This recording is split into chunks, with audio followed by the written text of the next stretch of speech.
Hi, Gina Timmons. Who's calling? I'm calling you from the Happy Dale Mental Hospital. What's the matter? We need you to come in right away. I have the unfortunate duty of informing you that a terrible accident took place this morning.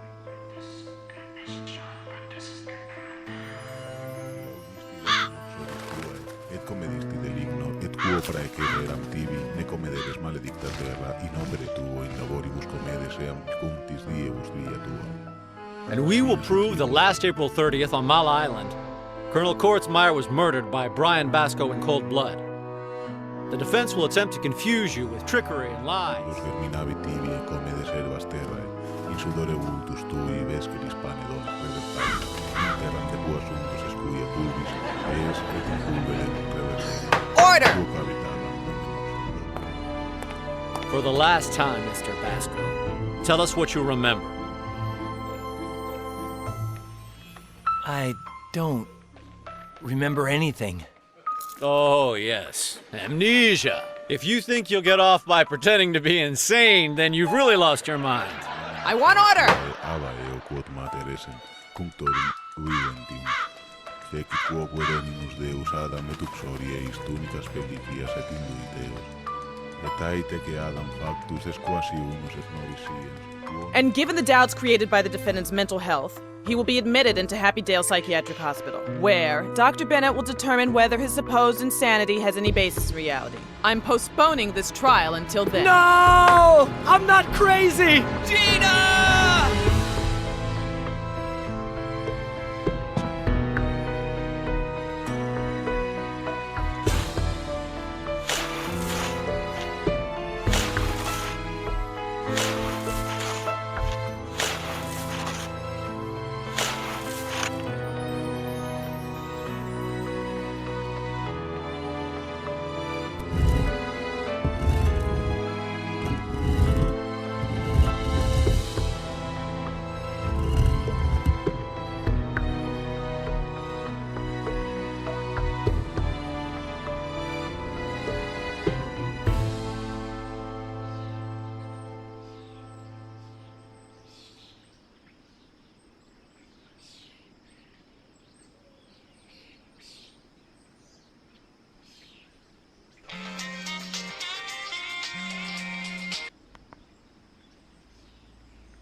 Brian?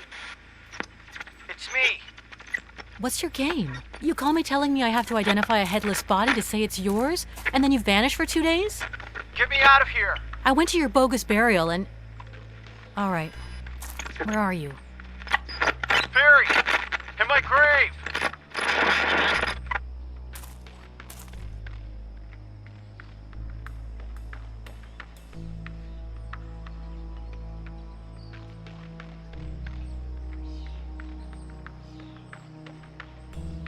That can't be. How am I gonna get you out of there? This is insane. Get me out of this tomb, say nothing to anyone. Be careful, murderer's waiting at exit. Battery low, come quick, banana. Banana? I don't know what went down in Hawaii, or what they did to you in that psychiatric ward. I don't know why you escaped, or why you faked your own death. I don't know how you got down there. I don't even know whether you're the Brian I know. All I want is for everything to go back to normal. That's all right, though. I won't ask for help, I won't call the cops, and I won't leave the cemetery. But I will get you out of there. You win, Brian. We'll play it your way. It came with a really cute purple ribbon, too. I don't know. Carrying that around would be a chore. But the ribbon alone, it'll be a great souvenir from Brian's phony funeral.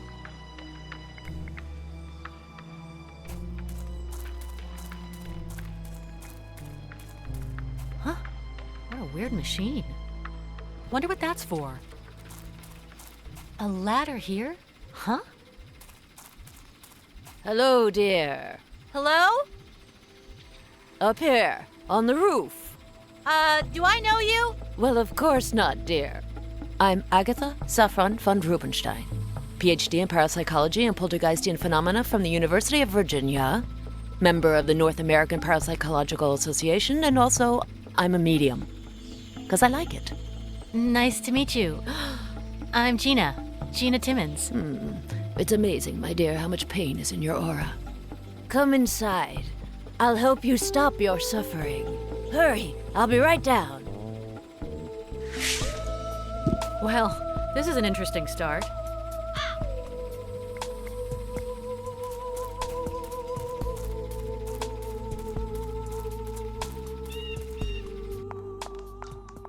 Agatha? Hello, dear. Let's start from the very beginning. How long is it you've been dead now? What? No, I'm alive. As far as I know. Oh, well, isn't that a shame? You really could have helped me out here. Well, sorry. Helped you what? To find out whether the spirits in this cemetery are on my side or not. Reverend McCormick asked me to find out why the poltergeists infesting this graveyard are here. But first, I must know if they're on my side or not. Is something weird going on in this cemetery? Weird?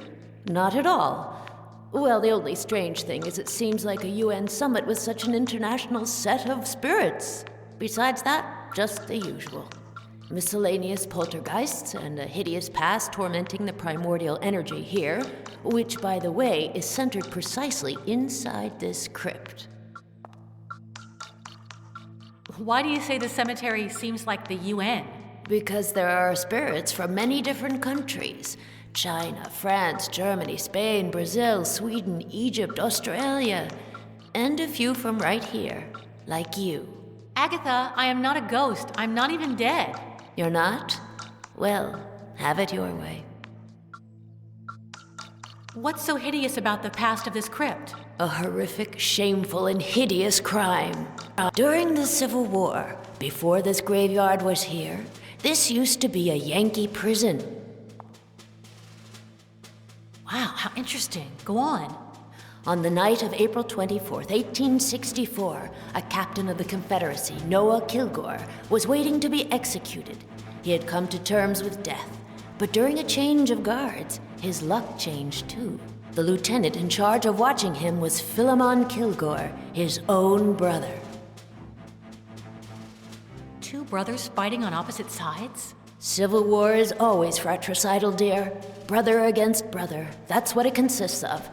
But anyway, Noah pleaded with his brother to let him go, and though Philemon didn't want to betray his army, his brotherly love won out, and he let his brother escape. What's so horrific and shameful about that? Sounds like a nice story to me.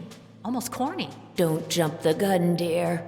As soon as Philemon set him free, Noah whacked his brother over the head and left him unconscious. He exchanged clothes with Philemon and stuck him in the cell.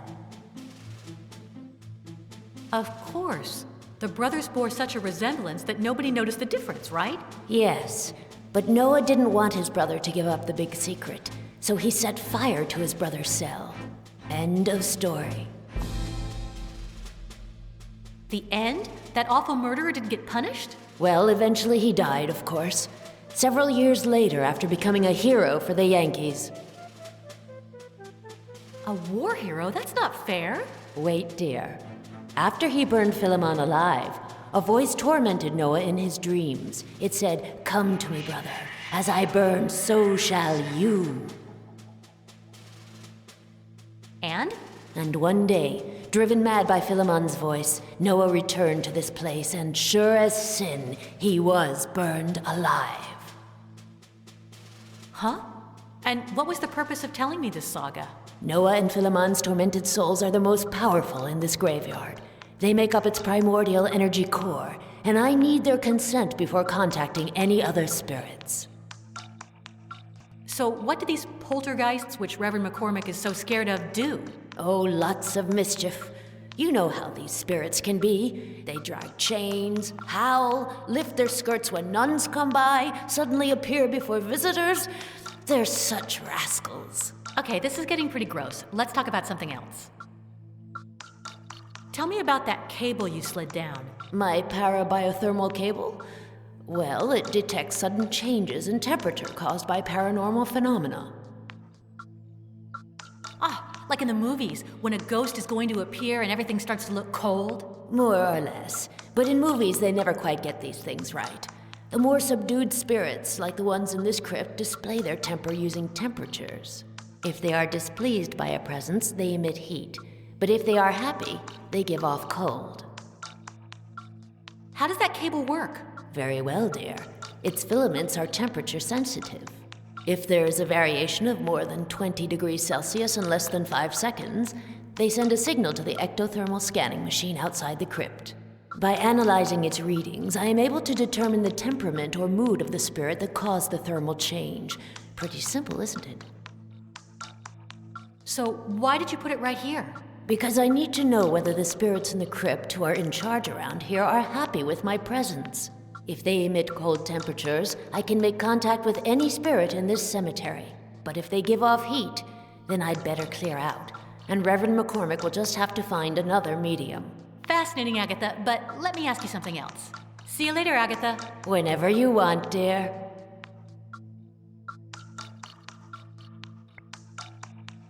There's a bit of everything. A backpack, a tape recorder, a Ouija board, a dried out lemon, a flashlight. I bet that flashlight could be useful. But Brian always says that when you find things like this, the batteries are always dead. Agatha, does that flashlight work? I just changed the batteries yesterday. Take it if you like. Well, that proves Brian's first law wrong.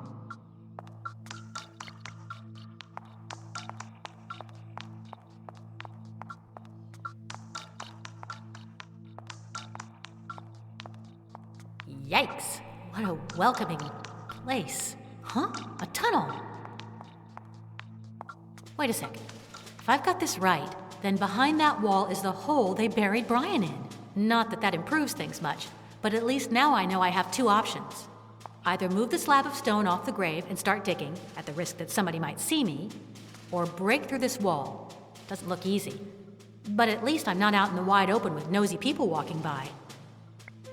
Let's see what this says. Captain Noah W. Kilgore, 1823 to 1864. A Confederate soldier buried in New York. That's weird. Yes, that's the thing to do.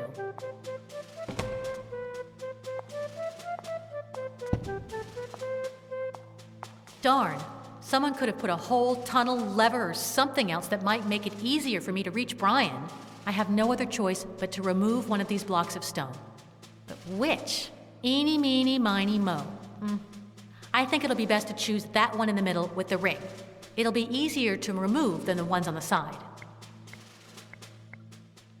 It gives me the creeps, but Brian is behind that wall. So if I don't take the urn, I might end up spilling its contents. Although, it would be worse if they poured out into my pocket. Didn't something like that traumatize a character on 6 Feet Under for years?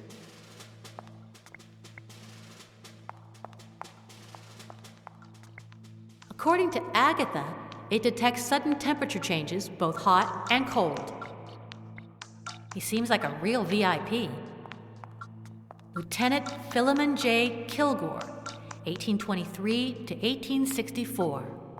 After Agatha's long-winded explanation with all those plot twists and unexpected deaths, I can't remember if this was the good brother or the bad one. Tomb of the Unknown Kilgore.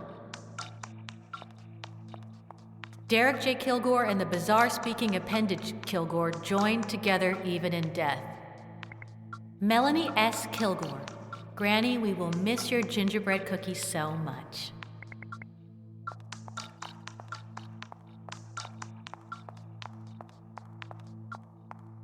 Rex, enjoy your bones for all eternity.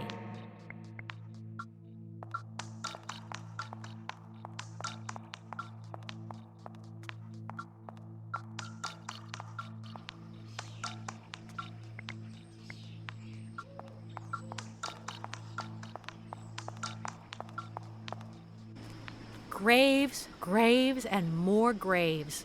Huh, I hope I don't have to find anything among them. It would take me everlasting eternity.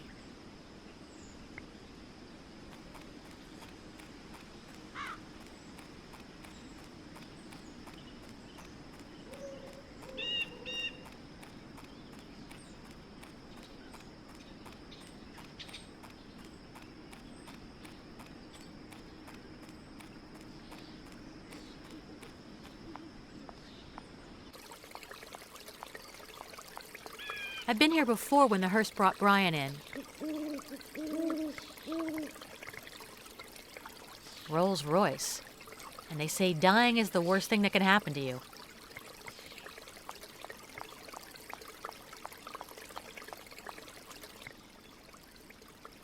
Father, I'm trimming the hedges.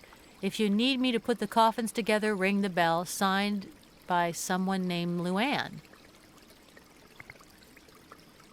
It's fairly dark in there, but I think it might be a maintenance room.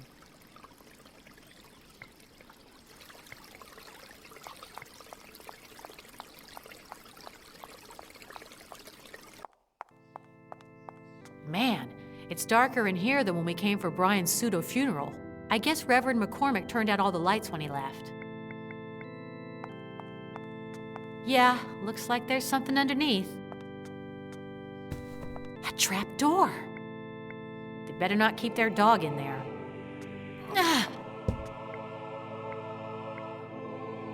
I might be able to use that. Considering where I found it, it seems pretty clean. I can't see it too well from here, but yes, I think it might be a box. Let's see what happens if I climb on this. Why, yes, it was a wooden box.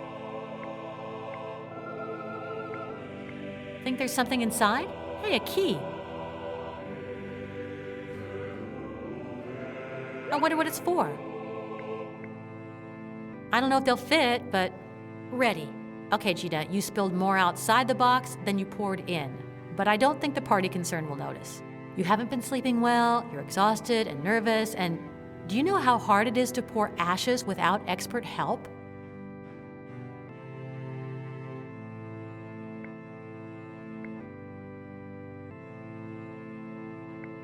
Completely useless,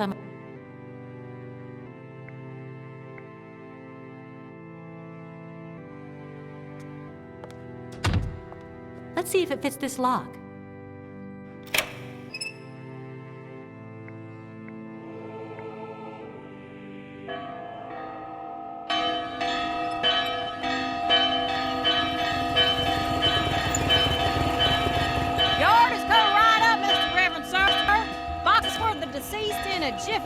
Don't you worry your holy old self for nothing. Hurry up, little mama.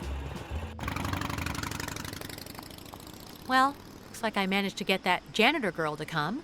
I hope Reverend McCormick doesn't show up at some point and ruin my plan.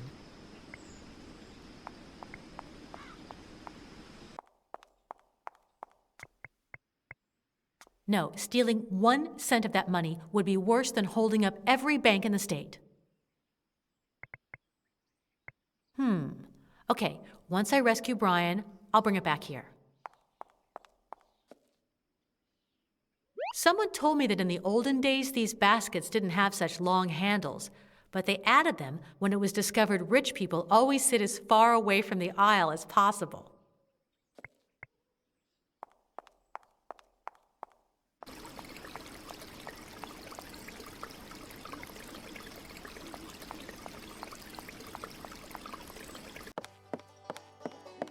Hello? Wait. You're the gal from that crazy guy's funeral. Is that where I saw you before? Yeah, I guess. Okay, but don't come crying to Luann. I'm busier than a bee in a beehive. Gotta run. See ya. Wow, you are so insensitive. Oh, all right, sorry. My sincerest condolences and all that. Thing about this job is that you just get sick of all them weepy widows always crying at you. Anything else? What's got you so busy, Luann? Well, this here, can't you see? I've got to get these coffins together before the Tombs for Everyone charity benefit. But the instruction manual's in gibberish and I can't understand a word. But if anyone can get this done, I can. I've never heard of do-it-yourself coffins before. Me neither. But the old Reverend bought these unassembled on the internet and I've just got to deal with it. They're cheaper than pig's milk, but they're good enough for your final rest. Well, I can think of a case or two in which that might just come in handy. What exactly does Tombs for Everyone consist of? Well, it's this thing where if you're poor and you kick the bucket, everything's on the house. We pay for the coffin, the hole, the wreath, the stone slab. As the old Reverend says, we won't die for you, but almost. What's up with the manual? Well, it's in Swedish, and not even a schoolmaster can understand it. It's like Chinese, but worse, because you can find a Chinaman anywhere, but who in tarnation knows where to find a Swede? Would you let me see the assembly manual? I don't know, maybe I could help. Besides being a rich city slicker, you figure you're some sort of engineer, huh? Well, take it. Doesn't look easy, but we'll have to try. You thought I'd just have one manual and wouldn't let you borrow it, huh? Well, Luann's accepting help today, so if you can understand any of that gibberish... Why are you in such a hurry? 'Cause I met this manly stud and he's waiting for me to get off work. His name's Ernie, and he is the finest gentleman I've ever come across.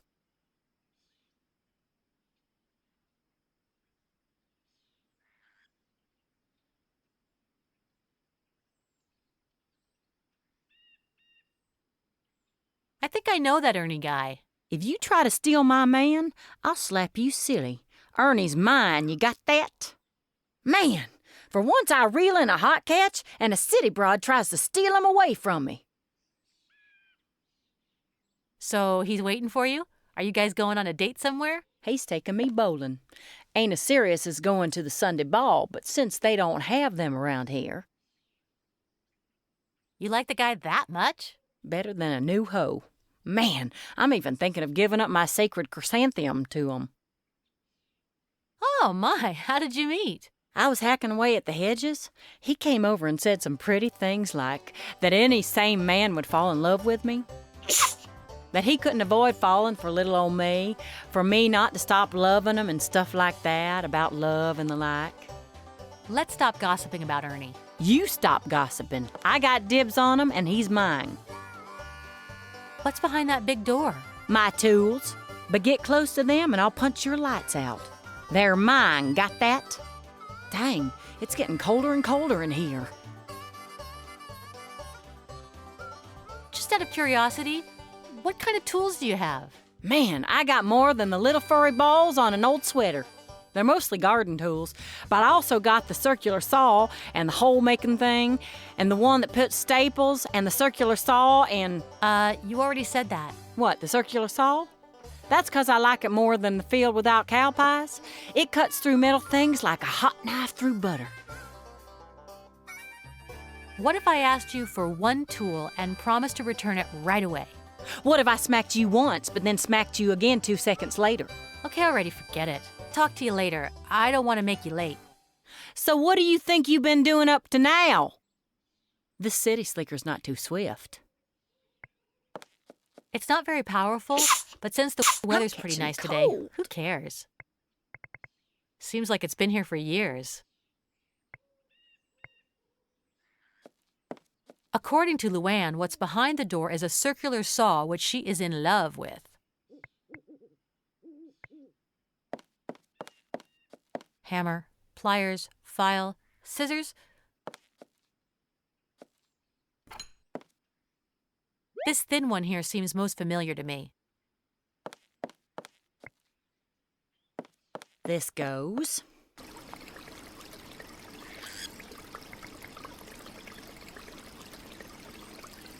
Yes, the water won't come out of this.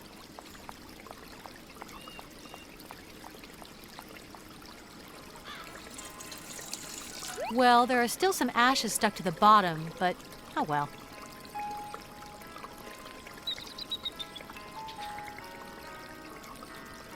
Yes, I can turn it into a water bottle. If it doesn't have any holes in it, that is. Looks like a cartoon character glove.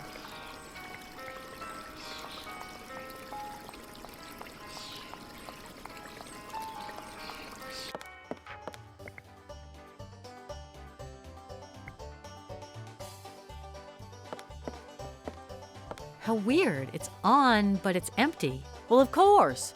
Who would be such a numbskull as to put something in there? Why's that? Because it's always on the fritz, and no sooner do you stick something in it than it goes pow, and it deep freezes everything to the core, so careful. Man, I don't know why I'm even warning her. Okay, why the heck not?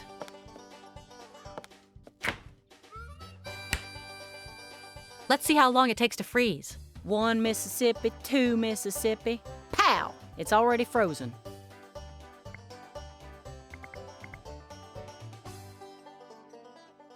That's it. I can use the urn as a thermos so that the ice doesn't melt or freeze my pocket. Oh, I'd forgotten I put the water in the urn before. But hey, this plant over here looks like it's dying of thirst. Luann was right. It's frozen solid.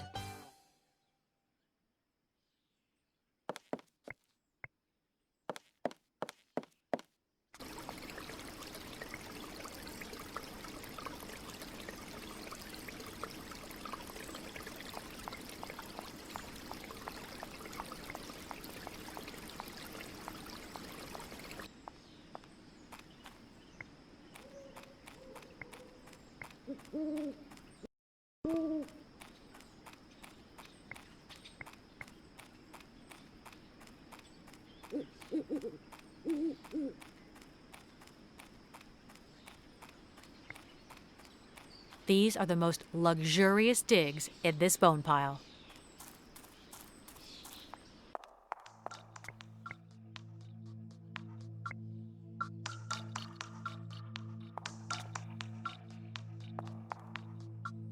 Could you translate this manual for me? It's in Swedish. Is Swedish a dead language? I don't think so. Then I can't help you, dear. Though, if you find the grave of a Swede here in the graveyard, I can ask him or her to translate it for you. But wait. First, let me think. First, I should make certain that the primordial energy in the graveyard is benign. In other words, I have to wait for the spirits infesting this crypt to express their presence by giving off the usual phantom chill.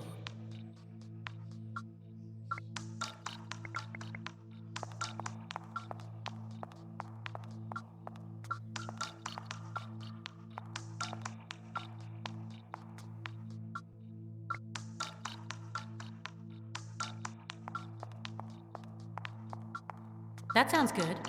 The end of the cable has no plastic coating, so it'll be much more sensitive to the cold than the rest. So let's see. A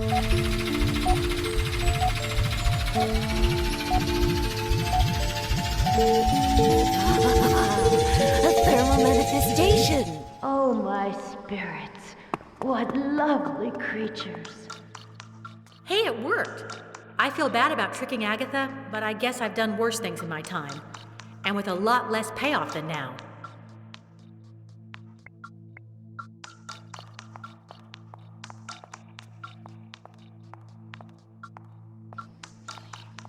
What about Agatha?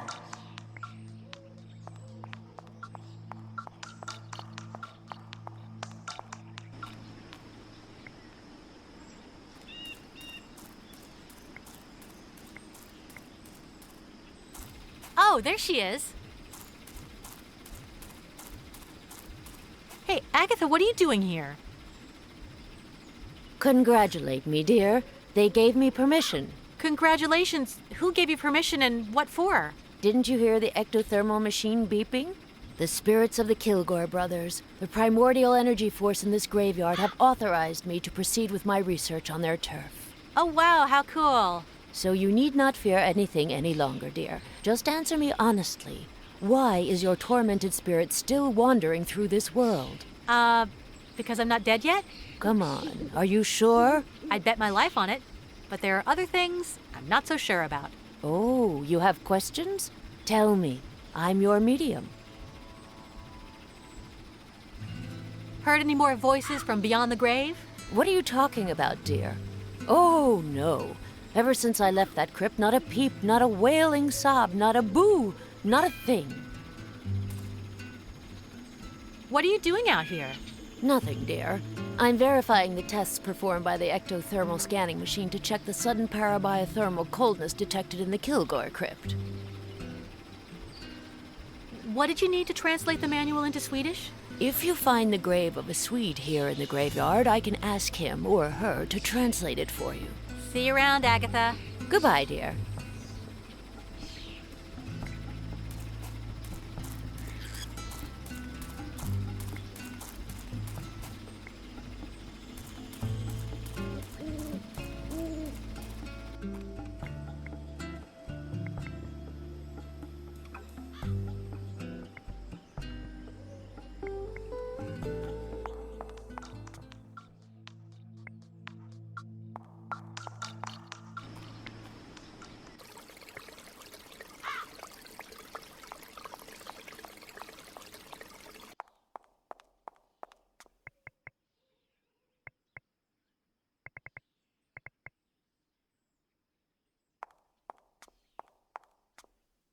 Yikes! They put up the rates they charge for funerals. A simple burial, full rites with pomp and circumstance. Hoo-hoo, spooky.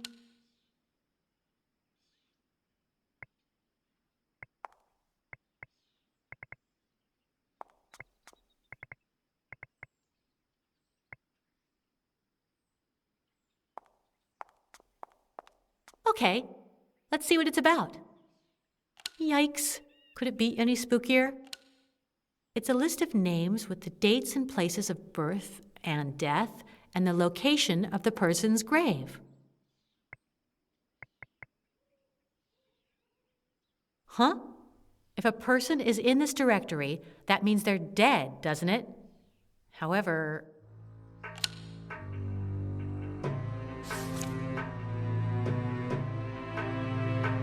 Eureka! Ingerman Holgren, born in Norrköping, Sweden, and his grave is in Sector D, Path 2, Aisle... Here it is! But the truth is, I don't know why I'm so incredibly happy. I mean, I just found a dead guy, and considering where I am, that's not exactly an amazing feat.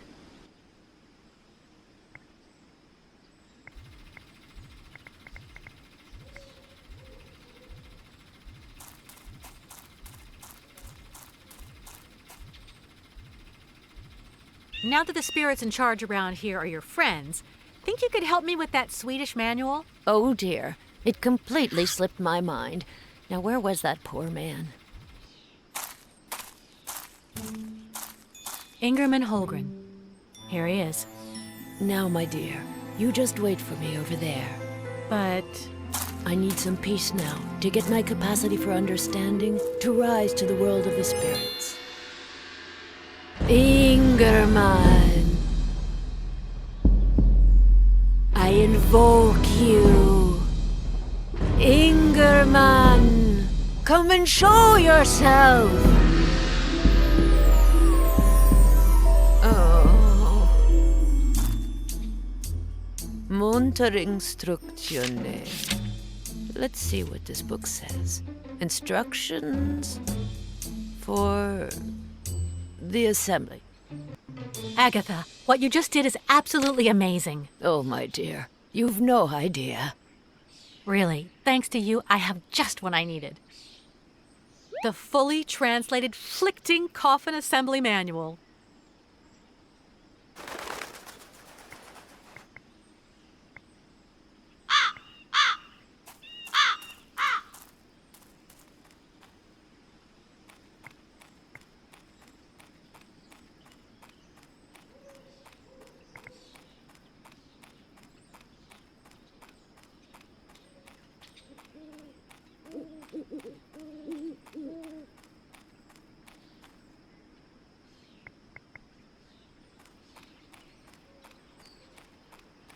Brian's text message said not to leave the cemetery, but I don't see what's wrong with approaching the front gate.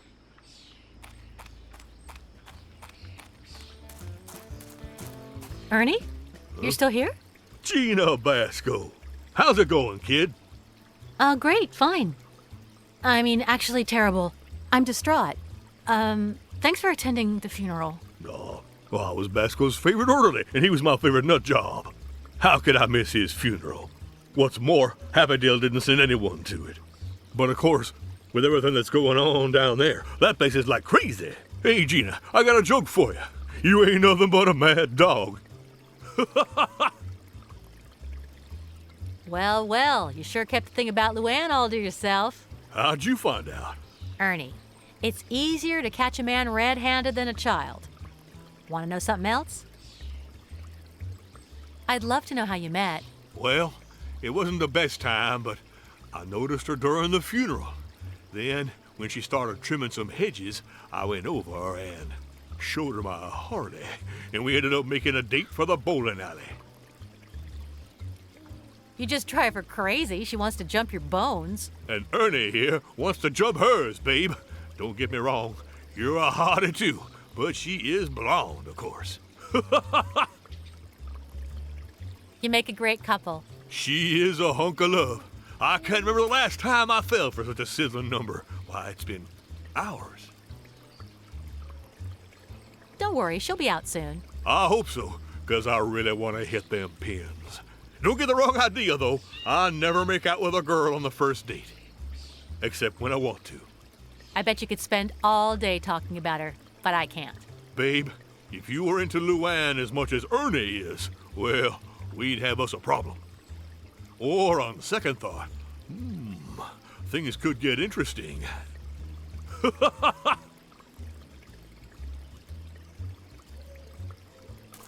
Why did you say the psychiatric hospital is like crazy? Haven't you heard, hon? Just 2 days ago, right when Brian keeled over, 2 inmates escaped, and Dr. Bennett disappeared. An office ceiling collapsed, and a nurse who just got hired decided to quit.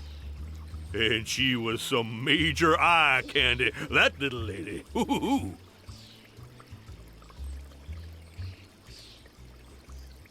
Bennett disappeared?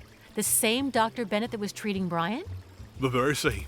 I don't know if he'd finished his report for the judge, determining whether Brian was crazy or not. But who cares at this point? Could you tell me about everything that's happened lately at Happydale? Why, sure. 2 inmates escaped, and Dr. Bennett disappeared. An office ceiling collapsed, and a nurse who just got hired decided to quit. Which 2 inmates escaped? That'd be Jacob Kurgan and Gabo Spiegelman. From what I've heard, all 3 tried to skip the nut house together, but Brian got the worst part. Don't you think it's weird that so many unusual things happened in such a short time? Nope. It's like that movie.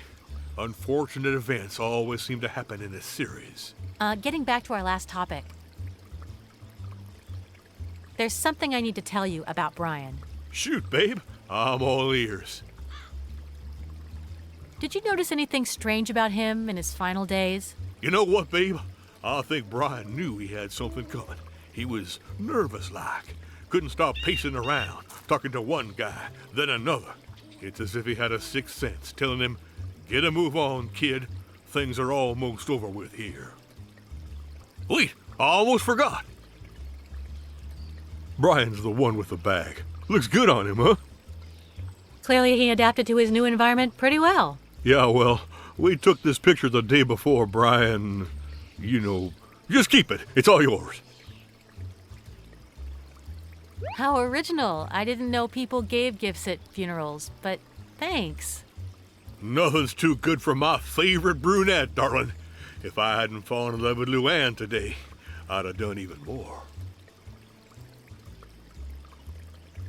Did you hear him talk about some place he would have liked to visit? Not that I can remember now, no. What do you know about Brian's attempted escape? Nothing. Just what people were saying. That he tried to escape through the air ducts and that his head got chopped off by a big fan. Poor nut job. Who else could tell me more about Brian's final days? The guys who knew Brian best at Happydale were Dr. Bennett, who's now missing, and his fellow escapees, Jacob Kurgan and Gabo Spiegelman. You're going to have a hard time, babe. One other thing. What did you really think about Brian? Well, Ernie already told you. Brian was his favorite nut job. What do you mean? Do you think Brian murdered Kordsmeyer? Kordsmeyer was that military brass, right? Hey, I don't know, babe. Maybe he did and maybe he didn't. You never know with these nut jobs. Do you really think Brian was insane? Obviously, babe. Crazier than a cuckoo. By the way,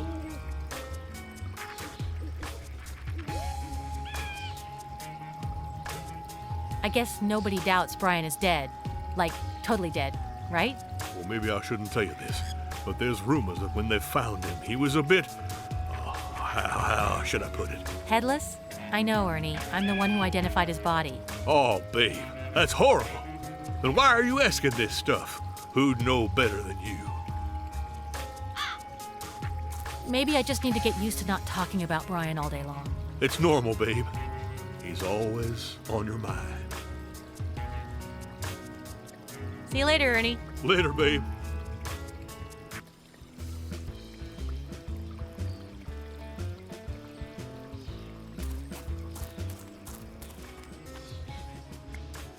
Doesn't look like major construction. Yeah, these things can rust really fast. Let's see. A shovel. No, kind of creepy in a cemetery. And those metal thingies? No. Cement. What's that? Oh, I know. I'll take one of these adjustable tubular items you can use to prop things up. That might be useful.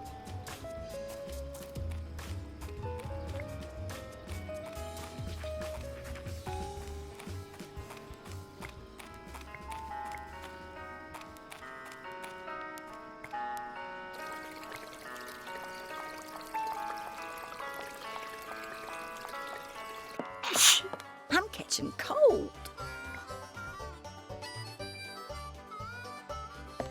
What would you say if I told you that I had translated the coffin assembly manual? That if you're lying, I'll smack you upside the head.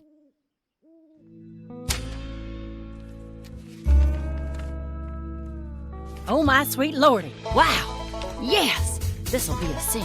Now, in 5 minutes, I can do this body box. Then I'll get gussied up and it's off to the bowling alley with Ernie. So, will you show the coffin to the Reverend and close up the workshop for me? Okay, fine. You run along. Don't worry. So, it turns out you're a real nice person after all. Move out, Ernie. I'll be seeing you later, hot duck. At last, I'm alone. Finally. There's Luann's famous circular saw. It's heavy, but I'm sure I will be needing it.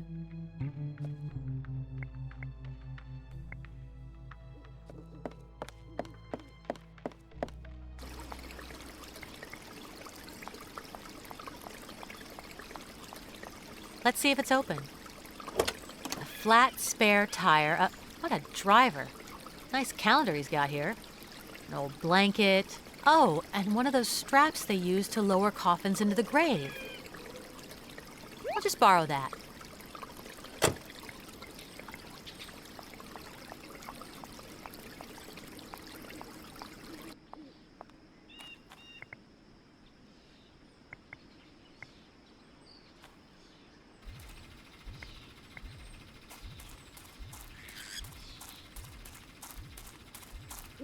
The ends are attached using a small hook. I don't know if I can, but I'll try. Yikes! The strap is on so tight that there's no way to get it off.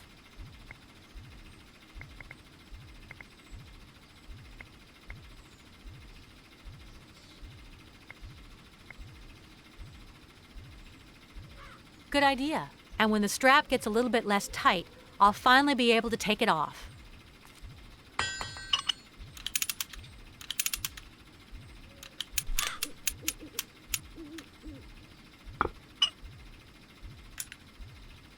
Looky there, now I have two.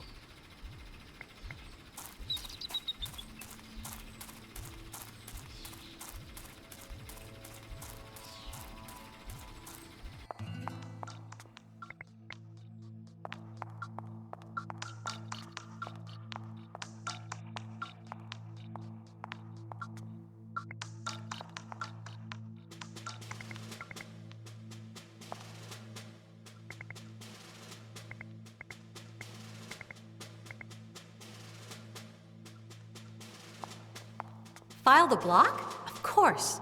I can file away the mortar between the other blocks, and then it'll be easier to move. File that mortar down, let's get to it.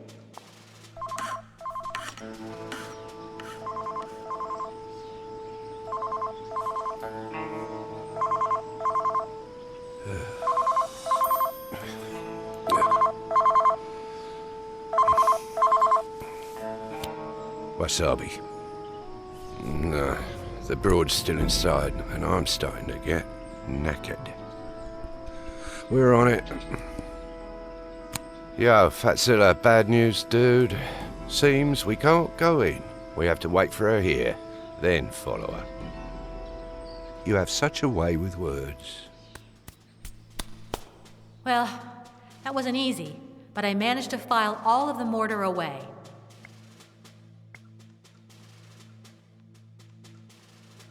Okay, so I got rid of the mortar, but I wonder if I can drag away the stone with the strap. Ready.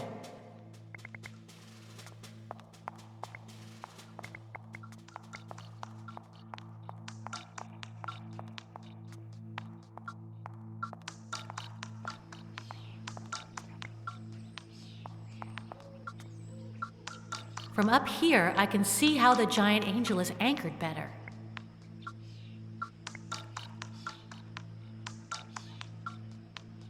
Good idea.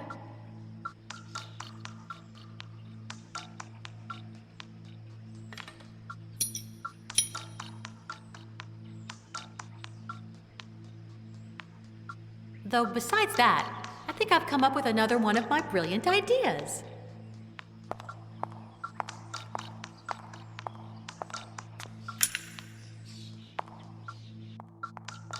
I know it seems a bit strange, but, well, it might work.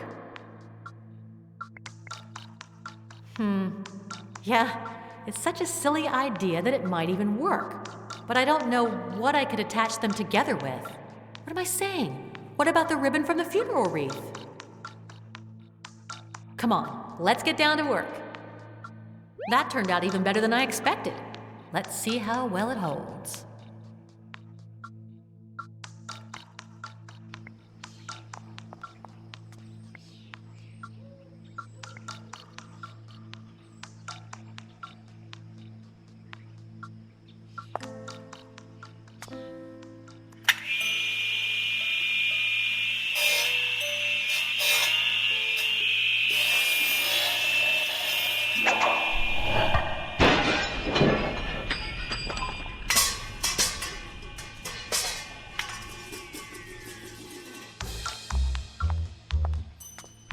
Oh my God, what a mess I've made. Yes, the stone moved.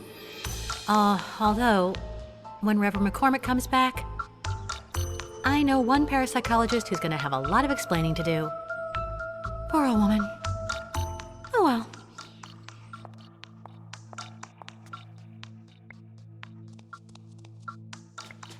They're the same kind of bricks lining Brian's grave.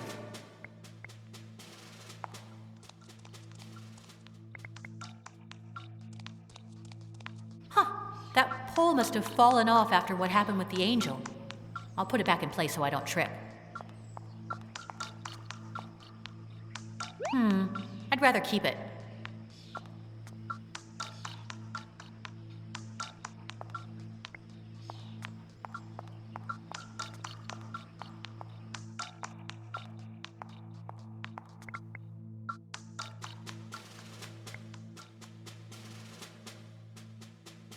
Great idea.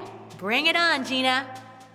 Brian, if you can hear me, stay away from the wall. Hi-ya!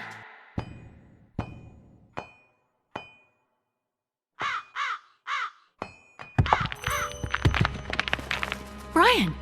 Brian? What, you don't know where he is? Who are you? The guy who sent you the text message. Banana! Wait a minute. You're Gabbo, Brian's friend from the psychiatric hospital. What are you doing in here? Sleeping. I didn't intend to stay in the box. I got in before the burial. I was gonna try to meet you afterwards. To find out where Basco is, but it turns out you don't know either. Improvise, Spiegelman! Did you fall asleep inside the grave? Narcolepsy. Let's go. Where to? Out. To find the only guy who can help Basco. Weren't there some thugs by the exit? I'll kill one guy, you take the other. How's that? Are you nuts? Okay. Let's try to Steve McQueen. I'll need a couple of cars.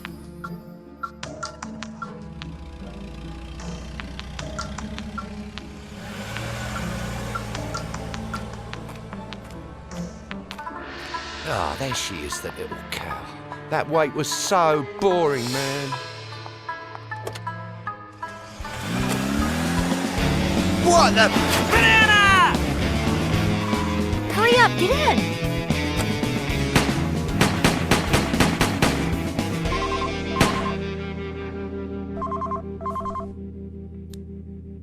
Okay, she got away. No, we'll find her.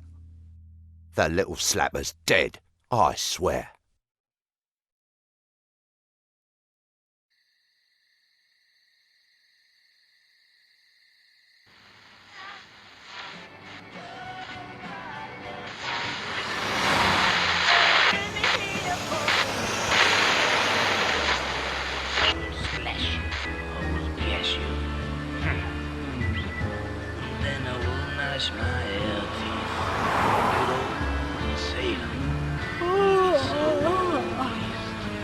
You can go to sleep.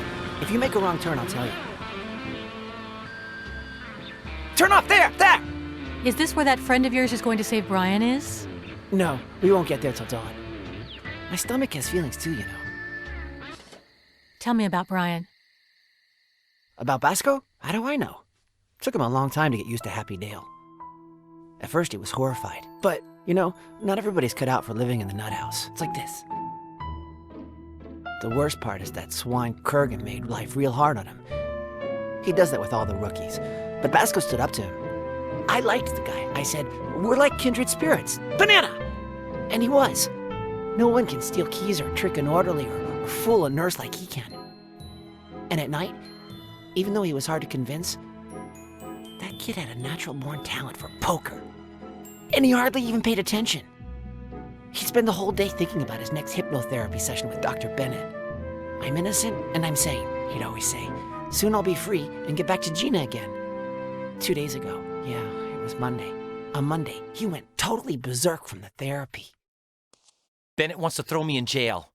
I've got to escape. We'll miss you. Gabbo, you've escaped hundreds of times. You've got to help me out of here. Pipe down, Basco, let me think. What you need is a Clint Eastwood. Huh? It's an escape designed for beginners. Not very artistic, but effective. I'm not going back to jail. Tell me what needs to be done and I'll do it. Listen up. You go into the casino and climb through the vent for the air conditioning ducts. Right behind the cover, you'll find a map. Use it to get to the central fan. A huge tube comes out of there. Climb up one of the numbered ladders. Doesn't matter which one, but don't even think of going up number 2. Slip between the bars, and you'll reach the tower at the top of the roof. You'll see a cable that leads down to the highway right outside the walls of Happy Dale. Just slide down that puppy end. Thanks for the plan. Enjoy your stay, idiot. Kurgan! Stop! Open up, Kurgan! Open it! Now what do I do? That psycho stole our plan. Basco, the art of running away involves much more than following a plan to the T. Improvise. But how am I supposed to get into the casino? That psycho locked the door from the inside. Improvise, I say. And don't be dozing off. You gotta get everything ready to escape right when the clock strikes midnight. Not a minute later or a minute sooner. Why do I have to go into the air ducts through the vent in the casino? You can't use the air vent in the common areas, because there's always someone who can see you. The air duct vents in the rooms are so close to the cabinets that they're impossible to use. Only Munchkin Bob managed to get through one. But of course he was smaller than a shoebox. In other words, the air duct vent in the casino is the only sensible choice. Why do you have a room all to yourself? Connections. I guess somebody pays for me to be treated like a softie, and I ain't gonna complain about that. I'm gonna keep planning my escape, Gabbo. Good for you. See you later, Gabbo. Okay. And you can tell me about how Bennett sold you up the river, right? Now would be better. When I came to, after being hypnotized, Bennett was already at his desk, talking on the phone. Judge Whitley, I was just wanting to, Oh, it's all settled now. Well, first thing tomorrow, I'll have the report to you. But in conclusion, he's lying. He's not mentally ill. He's completely cognizant of his acts. He belongs in a prison and should never be let out. Nice story, Basco. Now get back to work. Great. What can I do to get into that casino?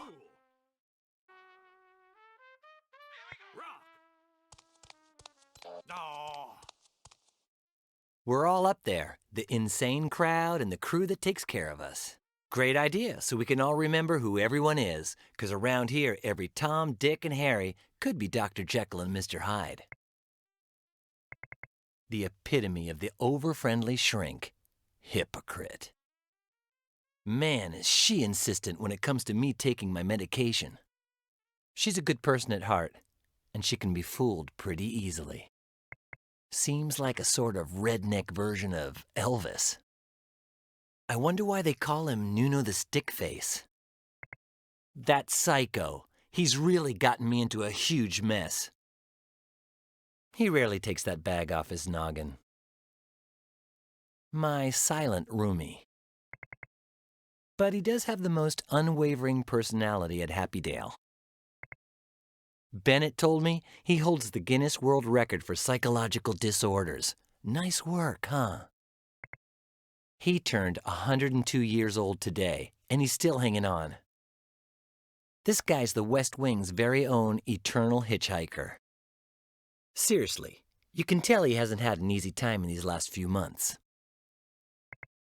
He's got a lot of spunk for some reason, but sometimes he goes off on a wild tangent like today.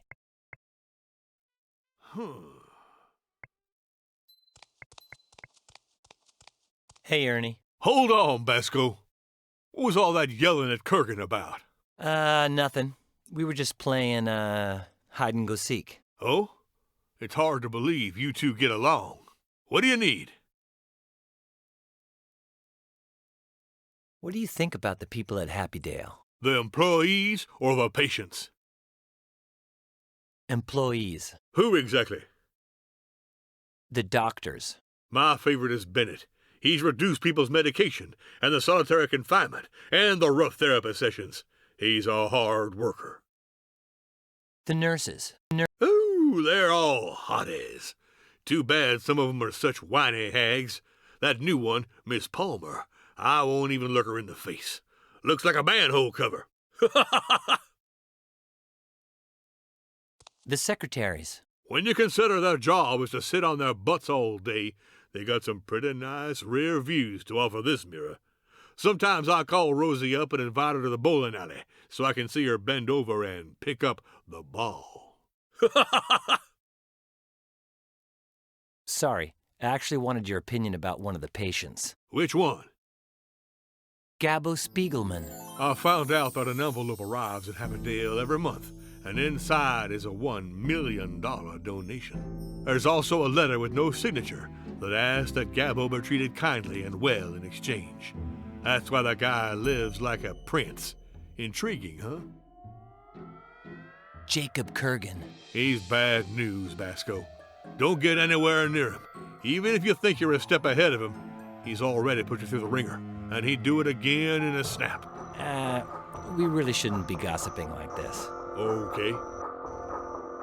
What are you playing? I'm not playing. This is Elvis brain training. A real blast. Amazing for jogging the memory and increasing your knowledge about the king. I know it all, except for the ones I miss. Do you think I'm crazy? More or less. More than Quickle, but less than Junior. You're more at Gabbo's level, but with a little touch of Hollister, a dash of Marcello, and a bit of Mr. Nice Guy. Like a loon, Basco. Next question. I'm gonna take a little walk. Be good, if you can. Cool.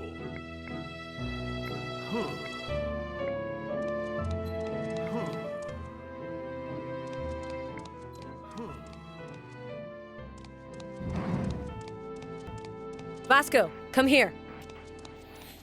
Hi, Miss Palm. Your medication. More pills? I had my meds today, don't you remember? You choose. Okay. Swallow.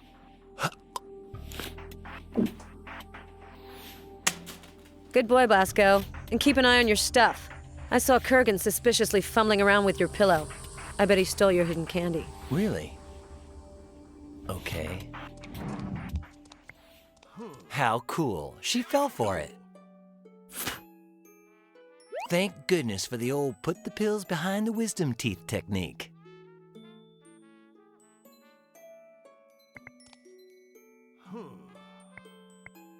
Miss Palmer is out of her mind if she thinks I'm taking this.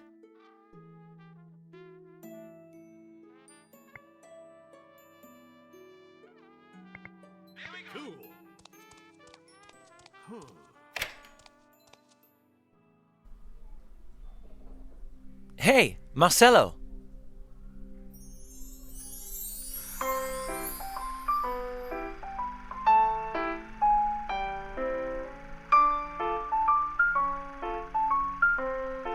Why, thank you very much. What is it? Oh, a flower. Is it for me? It's lovely. A wonder of nature. Thanks, Marcelo. You're welcome, Vasco. Hey, one question, Marcelo. Is it true you were the first contortionist mime in the whole world? So they say. Apparently, people like my performances quite a bit, especially the one with the imaginary box. What did that imaginary box routine look like?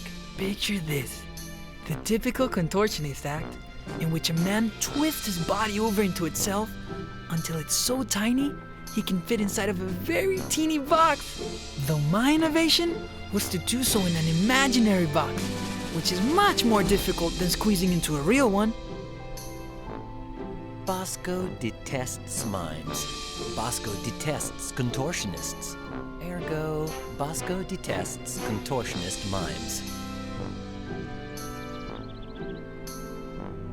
Okay, I take back what I said. Let's change the subject. Hey, what's up with that rope on your pants? I look completely ridiculous compared to the way I look with suspenders, don't I? Sure do. Thing is, when mine came loose yesterday, Miss Palmer almost lost an eye. But luckily, she didn't. Yeah, talk about luck. Well, yes! Though Miss Palmer then had the brilliant idea of burning them. What? With a cigarette lighter. She burned your suspenders? But they were your prized possession. What a spiteful old hag. I've got to go, pal. Okay. That's where I hide my candy. Let's see if it's here.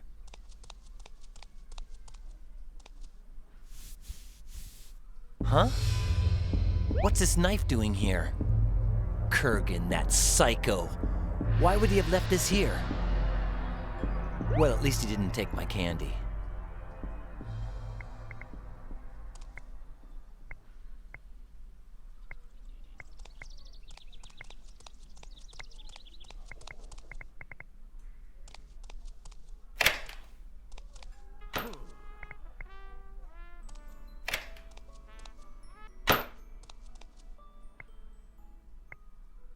Gabo says the cabinet is so close to the vent that you can't squeeze through there. But why not try?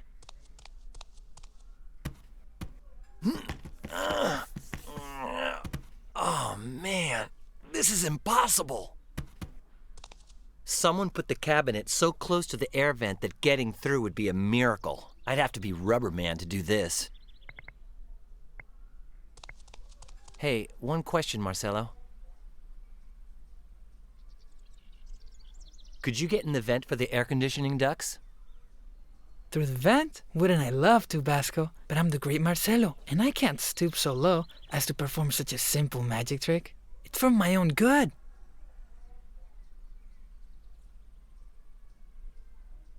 It's about your famous routine, the one with the imaginary box. Yes?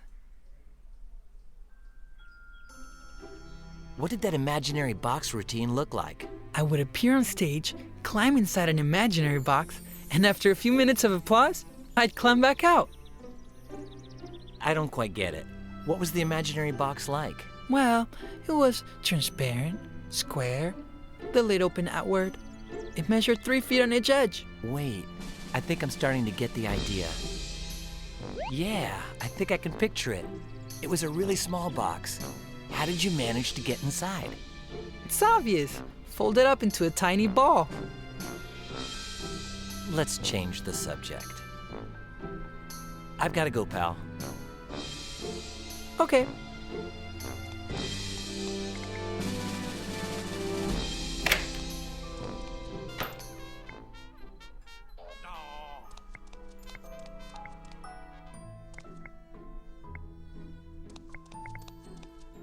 It's there for us to toss the little paper cups after we take our medication.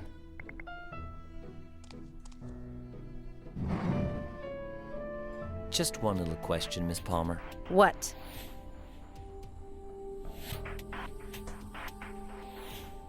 Didn't you forget the whiteboard therapy hour? It's canceled today.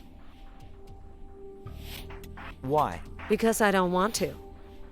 I seriously need my whiteboard therapy. I'm daffy as a duck. You can't convince me. Okay, I guess I can skip my whiteboard therapy for one day. That new pill you gave me, what's it for? Bennett's orders. But what's it used for? Bennett's orders, I said. Bennett's? Oh, come on. If it were up to me, it wouldn't be medication. So shut your trap. I don't really care about that pill, but I do have other questions. Well, I don't have any answers. You shouldn't be threatening us with that taser, you know. And you shouldn't come near me when it's in my hand, should you? When is Miss Carrington coming back? That's none of your business. But she is feeling better, right? It's none of my business. You're just the substitute. When she comes back, you'll leave, right? I'm your nurse, so watch your mouth. What's your opinion? Did she fall accidentally or did she jump? The West Wing could drive anyone bonkers. Miss Carrington was really happy working in this wing. As corroborated by her swan dive out the window, right? The truth is that nobody ever wants to work in the West Wing. Psychopaths are not usually the life of the party. You had just started working in the South Wing. Why did you have to come here and replace Miss Carrington? Yeah, that South Wing sure is full of peace and quiet, isn't it? What's it to you? Oops, I forgot to ask you one little detail about Miss Carrington. Talking about Miss Carrington makes me sad. Let's change the subject. Sure. To nothing, I propose. You're way too rude to talk to. Goodbye. Out of here!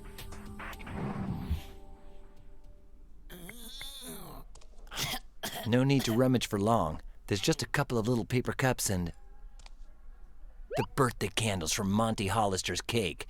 Brand new. Books. Even the widest ones are not that narrow. Inside are swell board games, chewed up pencils, and really boring books.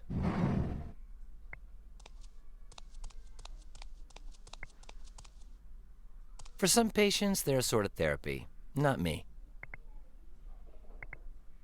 They're whiteboards, the kind you write on with a special marker and erase with your shirt sleeve. One will suffice, don't you think? You can tell some people have never had one of these in their pocket before. All right. I'll take the blue one. It's better to steal the whole cookie jar than just one cookie. Nobody said anything, so I guess no one saw me take this.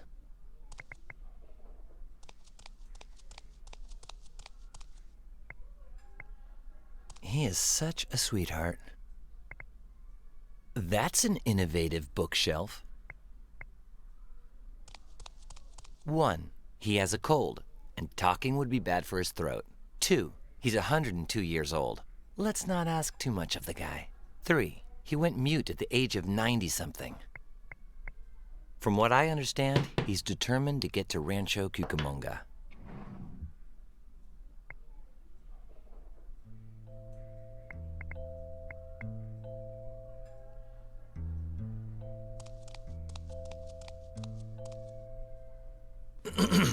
Your throat's mighty fine and your tonsils will shine. Splash, splash, splash. It's minty freshness galore.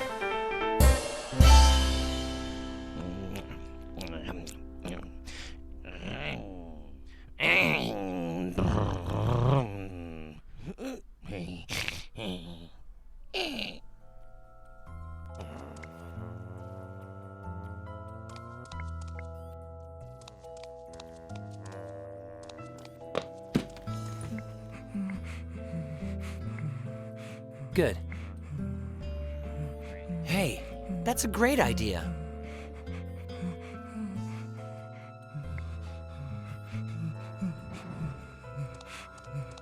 The old switcheroo. And now, let's see if it all plays out the way I expect.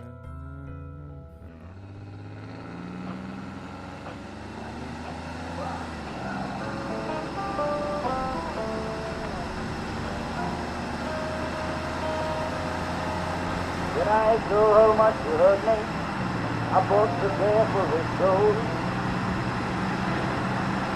When he saw how much I loved.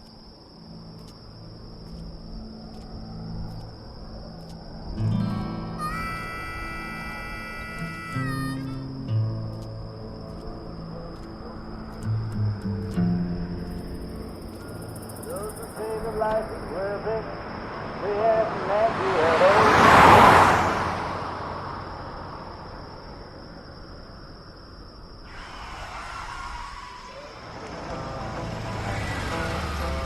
Now my dear agenda, nothing but hate in all my head. I bought the devil head soul.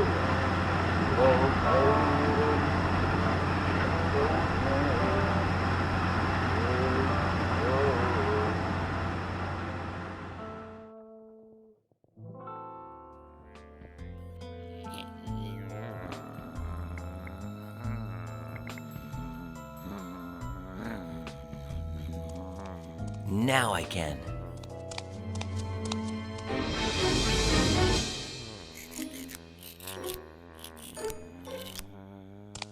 High quality merchandise.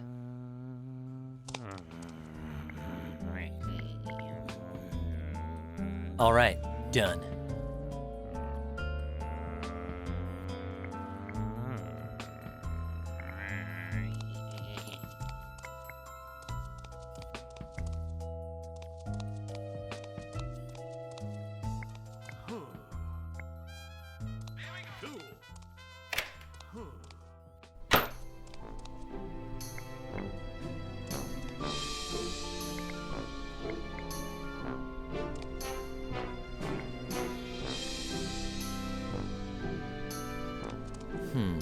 Knowing him, I'd better take this one step at a time. Let's just imagine I happen to have an imaginary box. Then could you perform your famous act? No, because I'm not wearing any suspenders. How can I perform an act of that caliber without my suspenders? Where's the glamour? You are so right. Well, I'll just put the box away for now, I guess.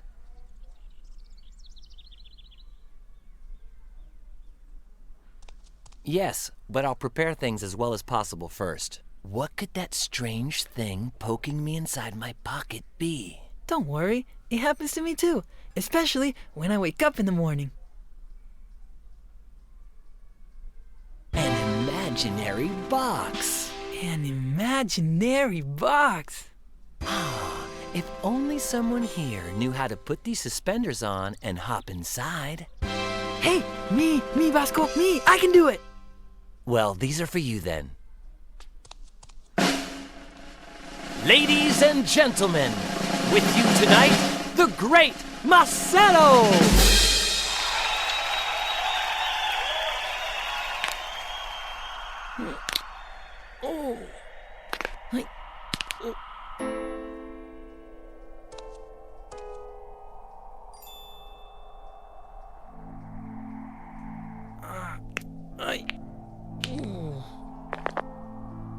Marcelo, you okay?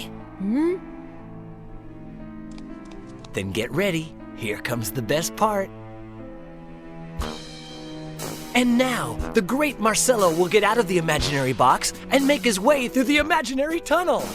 Imaginary. Until he reaches an imaginary trapdoor in the tunnel floor.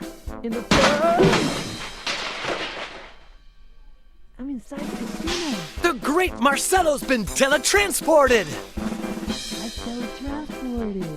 And finally, ladies and gentlemen, the great Marcelo will kindly remove the key from the lock and put it in my hand. I knew that psycho had left it in the lock.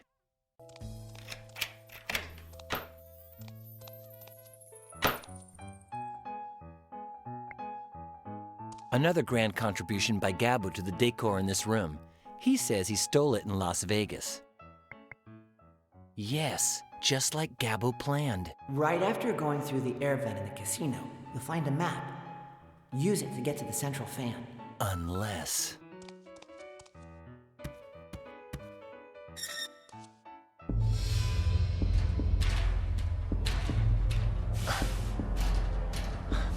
I knew it! Psycho, psycho, psycho, psycho! I should have known that Kurgan would take the map of the air ducts. I have no other choice but to find another map, or I'll never make it to the roof. The other day, Quickle just started banging on it, saying something about how it promotes bourgeois anorexia, until he busted it. The sliding iron weight came loose, and there's no way to use it anymore. No pun intended. Good. It weighs quite a bit, but I can deal.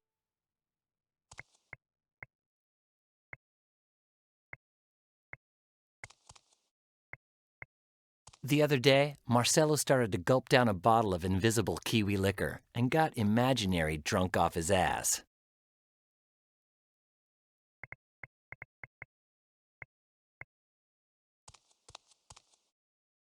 It's the only unused one sitting around.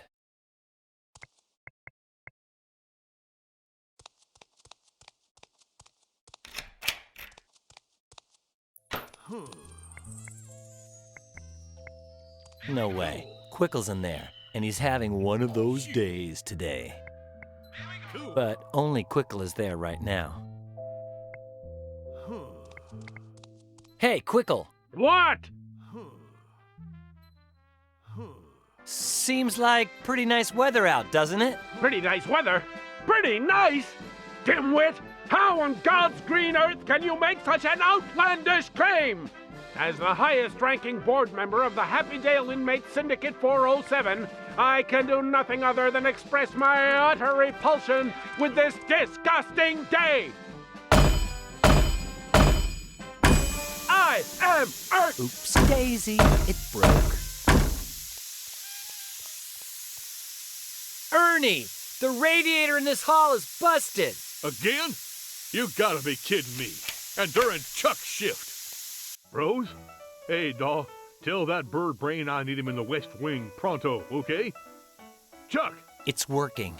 I just have to sit here and wait. The colorblind guy, who do you think? Luckily, I won the funnel during our last poker game. By the way, Red, you been to the bowling alley that just opened near St. Joseph's? Chuck Berry! Elvis Presley! Dude, yo, you ain't got a clue. So, just like Chuck Berry then. You listen up, Fatso. The day will come when you eat your words and you say Chuck Berry is the king. Not in this lifetime. The king of rock and roll is Elvis. End of subject. Fix that radiator and scram, Buster. Freaking coward. They're like puppets hanging from my little strings.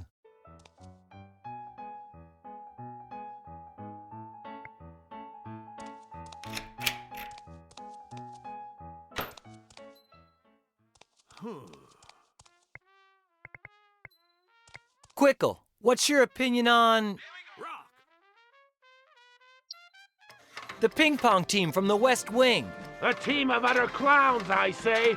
How are we gonna progress if that old coot Hollister spends his whole day driving the official practice table? Boycott Hollister! Yeah! take off his brakes. No, I refuse to. I'm a good person. I'm fighting for the right cause. I am alienated. I am irked.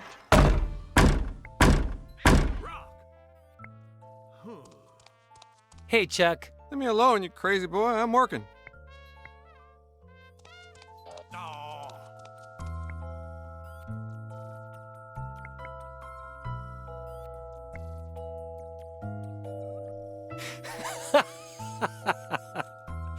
That is such a good idea.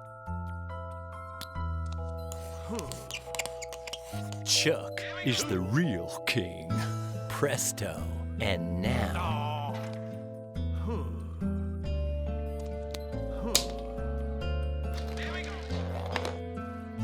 Hey, Ernie.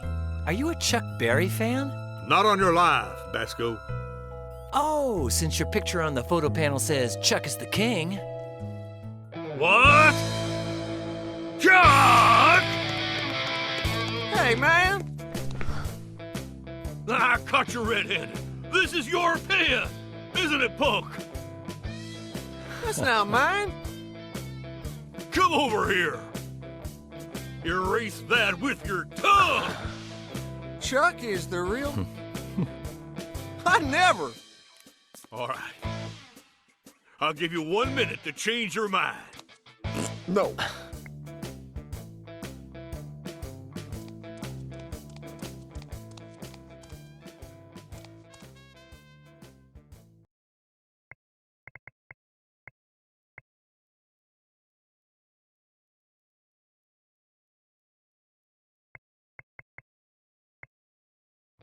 Well? I refuse to surrender. Elvis, give me I bet that inside there You I'll got find the one layout more maps minute for the to do ventilation what's right. ducts. They're mine. And that flashlight would be amazingly handy for finding my way around those air ducts.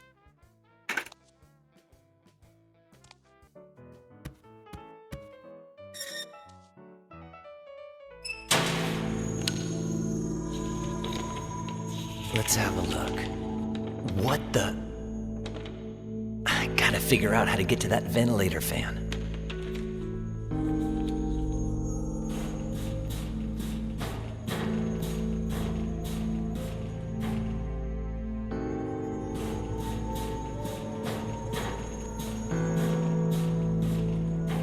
Okay, here we go.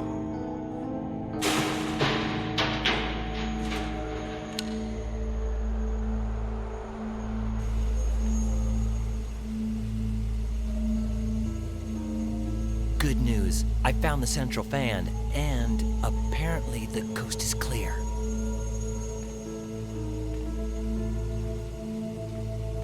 Somebody left this door open.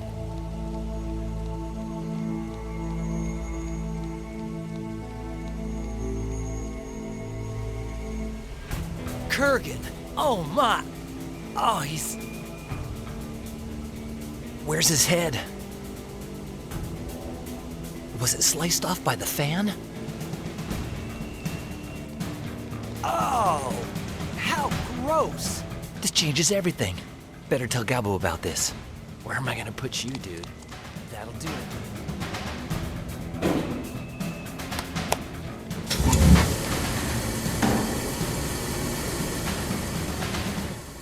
Brian burned Kurgan's head? And then what?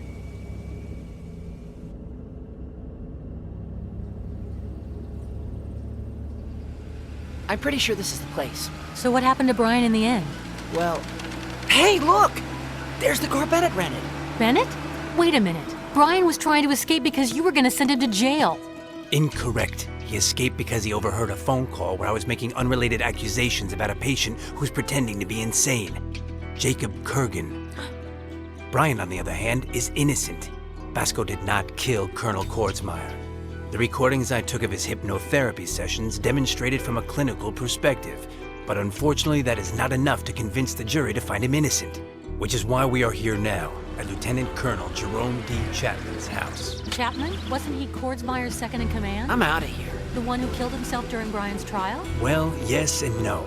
My theory is that he didn't commit suicide. Instead, whoever's behind all this treachery most likely murdered him. And you think we'll find some clues here to back up your story? Exactly. Plus, Chapman called Judge Whitley the day before he died. He wanted to meet with her to discuss something important. I don't know what it could be, but perhaps we'll find some answers in this house. Doctor, I still need you to answer a few questions, but believe me, I'm on your side. All right. You look around down here, and I'll search around upstairs. Hey, you think the hot water's working here? If I don't get a shower, those clues are going to escape from me. A nice hot shower, a fresh, clean outfit that's a bit more casual. Man, this must be where they found Chapman's body. Freaky. The best I can do is ignore it while I search for clues to prove Chapman didn't kill himself, as well as the supposed message he was trying to get to the judge. Come on, Gina, get down to investigating. It looks specially placed there, so that you'll run into it every time you come through the door. Good idea. But besides looking through it, the time has come to do a full, in-depth ransacking of this room.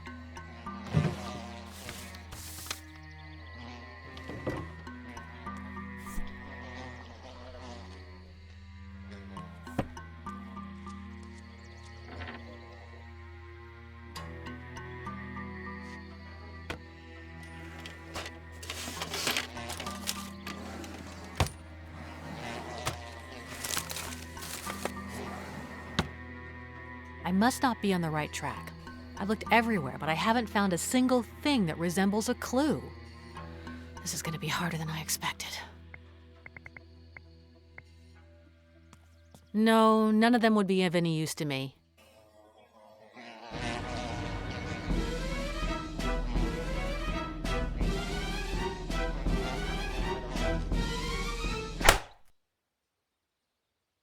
Oh, wait. This one might be nice, actually.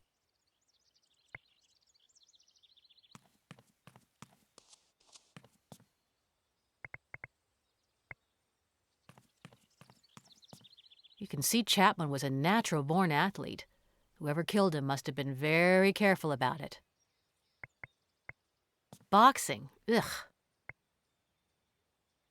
I don't know much about boxing, but from the design, they seem pretty old.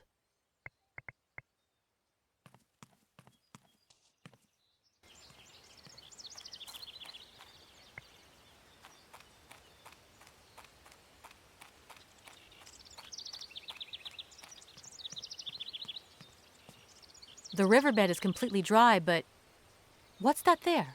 Well, I guess now's the time to put my exotic dancing skills to the test.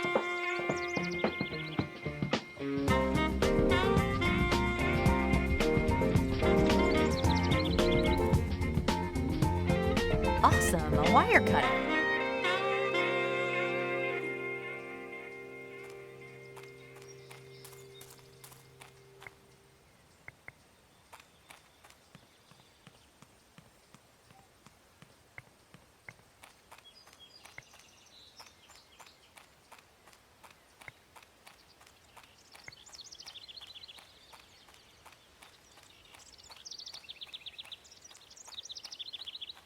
Darn, it's locked with a heavy-duty padlock.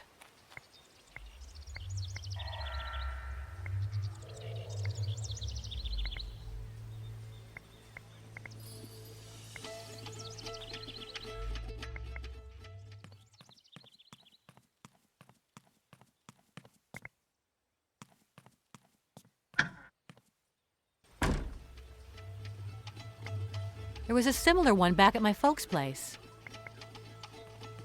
They're hanging from hooks and fishing lines tied to a short, thin rope. I don't see what good the fish bones would do me, but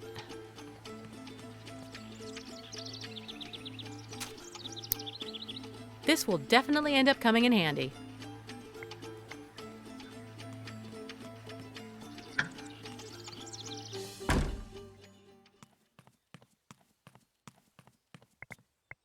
No, Bennett said he'd take care of searching upstairs. It might not be a bad idea to ask him how he's doing, though.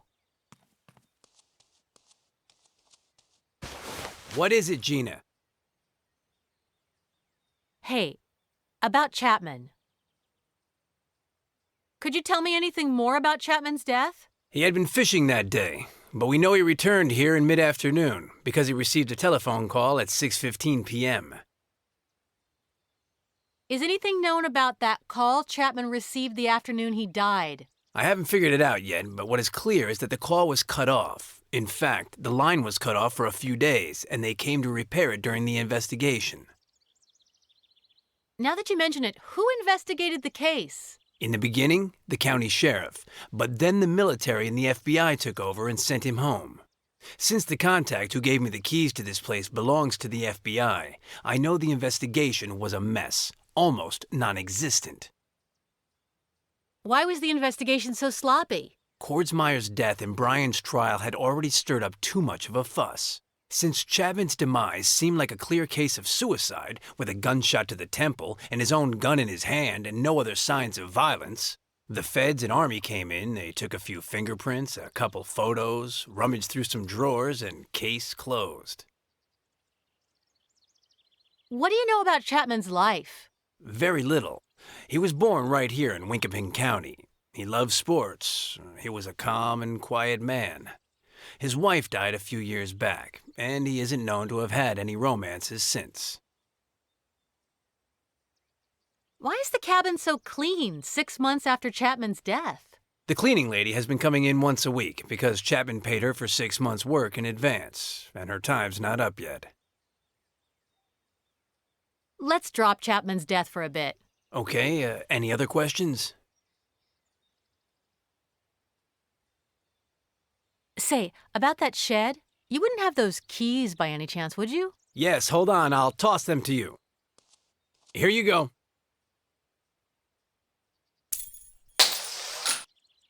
Damn, right under the kitchen cabinets. Where are they? I bet they fell into that hole. My hand doesn't fit there either. Hey, Bennett? Yes? The keys slipped out of my hands and, well, they fell into the cabinet and... And? I'd imagine something as silly as that would be no problem for you. Or am I mistaken? Problem? No, of course. I just wanted to keep you informed. Damn it. That's a great excuse for taking a load off. What's on your mind? Hey, about Gabbo? Why is Gabbo not in Happydale? Destiny creates strange bedfellows, Gina. Allow me to explain. The night Brian escaped, I stayed at work very late. And suddenly... Miss Palmer, you forgot how to knock before entering? I want Basco's recordings on the report. What? Got 3 seconds. 1. I'm not giving you a thing. 2.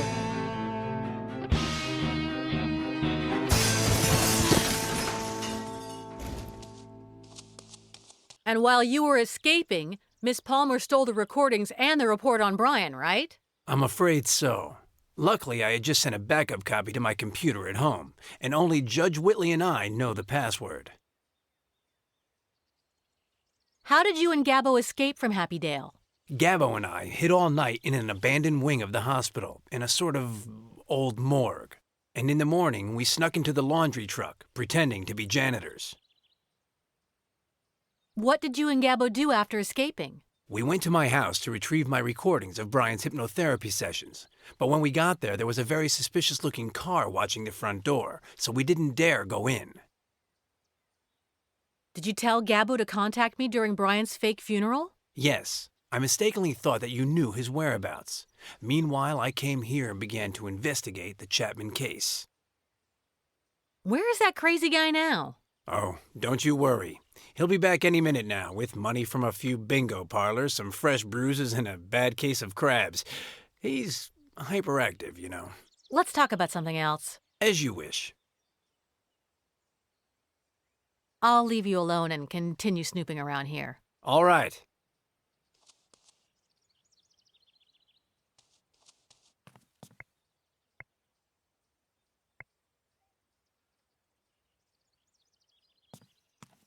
That seems like a good idea.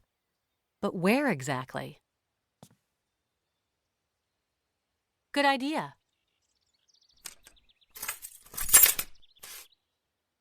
That was a cinch. I knew all along I could nab him.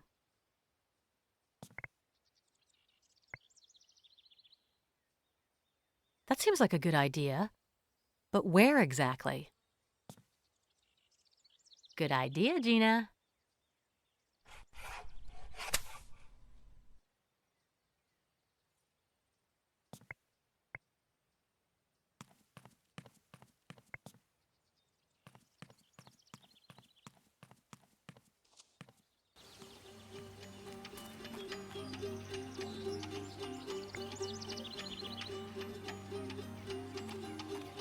Well,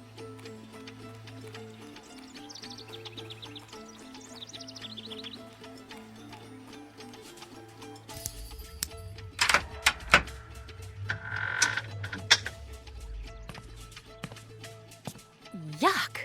This is a pigsty. Oh, of course. I forgot. Bennett told me the FBI agents in the military did a full search in here. All the better. Saves me more time.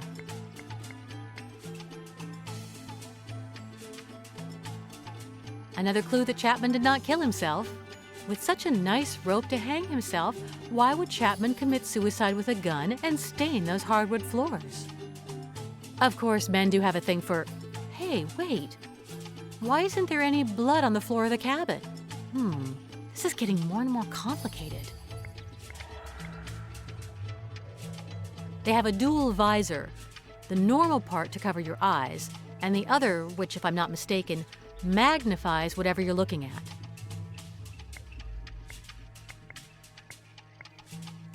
Just one? Nobody mentioned Chapman was missing a leg.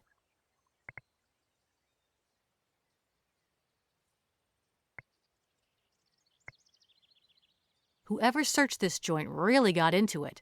They left everything so organized. Fishing hooks, wire cutter. Been there, done that.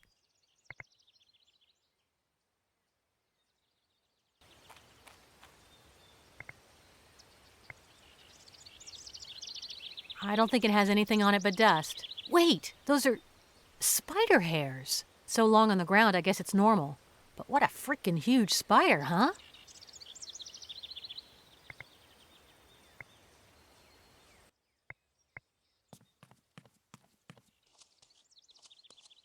What's on your mind? You'll never guess what I found in an envelope addressed to Chapman. Surprise me. Does it contain some interesting document, perchance? No document. What a shame. But it has some tiny little hairs inside. Like a spider's. I grew up in the country, you know, and sometimes those... Spider hairs. I should have known. What? I have to talk to the sheriff. Thanks to the envelope, he'll give me the information we need to prove Chapman didn't commit suicide. You keep searching around. We've almost got it. Okay. Looks like it's my job to find the supposed message that Chapman left for the judge. Get to work, Gina.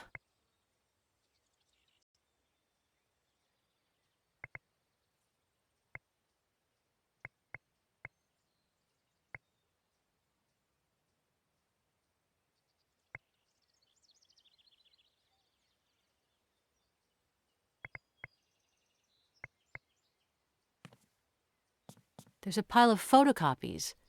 There are reports on recruits who were under Chapman's command at some time. One thing I did find, though, is his birth date, August 19th, 1953.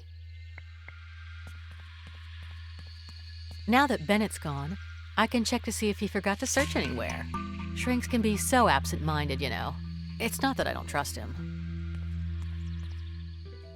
Why can't I get you to trust me? 'Cause you're a shrink. And what's that have to do with... When my friend Chapman died, I'm the one who found his body. I'm the one who informed the army and the feds.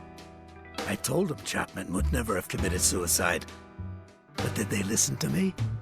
No. They took me off the case. They'd take care of it, but did they investigate? No. They treated Chapman like garbage. Just like the filth you sweep under the carpet. Shame on you. I swear I have nothing at all to do with any of that. And 2 days ago, the FBI calls me and says a guy will be coming to investigate Chapman's death. Do they reopen the case? No. We've got to keep it under wraps for now. I get all excited. I tell myself now they're finally going to investigate it right. I convince myself my friend's reputation will be cleared. But what do? Nothing! They send me a psychiatrist. A lousy shrink! Sheriff, you don't understand. No, you don't understand. You came here to tell me my friend killed himself because he was depressed or crazy or some other kind of junk. And you want me to cooperate? No.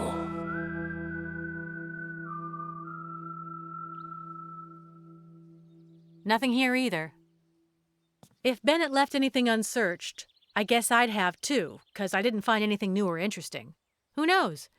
Maybe it would be a good idea to poke around a little more, though. Hey, I wonder how things are going for Bennett with the sheriff. I wish I had some way to see what they're doing, or even help him out if need be.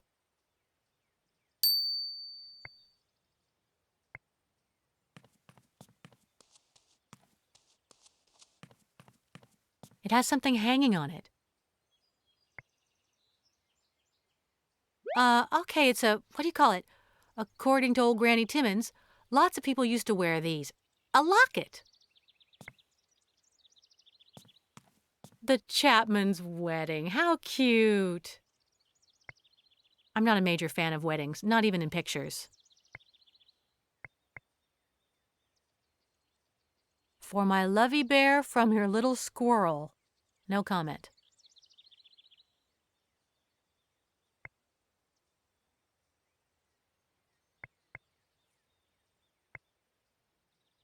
They're empty. Are you still here? I'm not leaving until you help me. They turn the heat off at night. Better have some coffee. It'll get cold. But let me make it clear that nothing you say or do will get me to help you. I'm trying to quit drinking coffee. Why are you telling me this? Don't tell me you want to sue the coffee companies, too. Or maybe you're just trying to play the martyr and butter me up so I'll help you. That's it.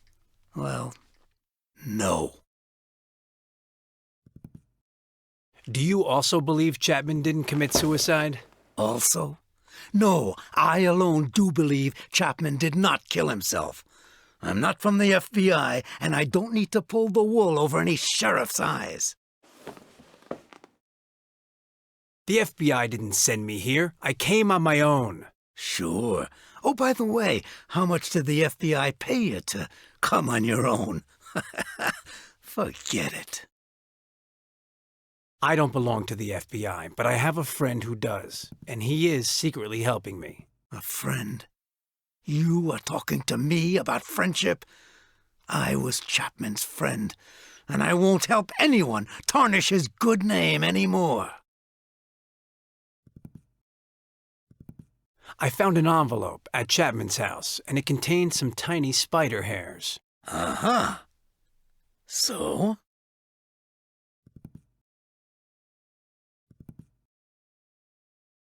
I know you have information regarding spiders in the Chapman case. Me? No. And you'd need one accurate lie detector to hear otherwise. We'll talk about the envelope later. I was also a friend of Chapman's. A close friend. So you say. You want me to believe you?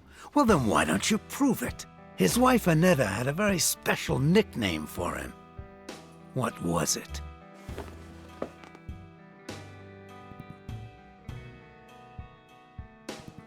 You're sleeping on the couch tonight, Chapman. You see? You and Chapman weren't friends. Let's forget about the whole nickname thing for a while.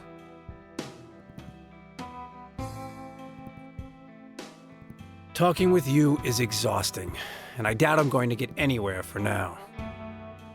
I hope Jean's doing better than I am.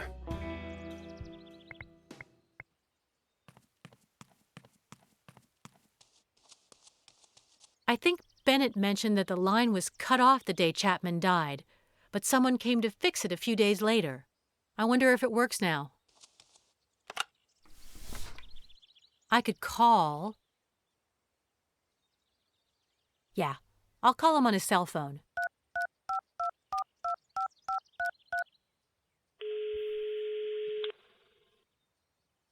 Hello, Gina. How's everything going, Doctor? Oh, wonderfully. Couldn't be better. I understand. You're up a creek, but you can't talk. The only problem is I can't remember our friend Chapman's nickname. The one his wife used to call him. You know. Oh, you know that head of mine. I think I can give you some other potential nicknames for Chapman. I'm all ears. Lovey Bear. Thanks, Gina. Good luck with the sheriff. I'll call you in a bit. Till then.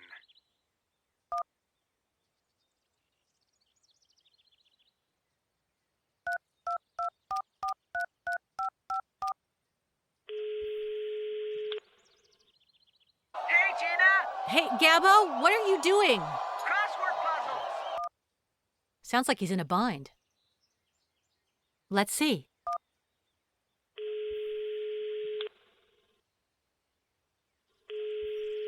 Judge Whitley's office. Randall Lane speaking. Can I help you? Oh, there's no doubt about it. Chapman wanted to talk to the judge. Oops, I hung up on him. I think Bennett told me Chapman received a call a few hours before his death, and the line cut off during the call.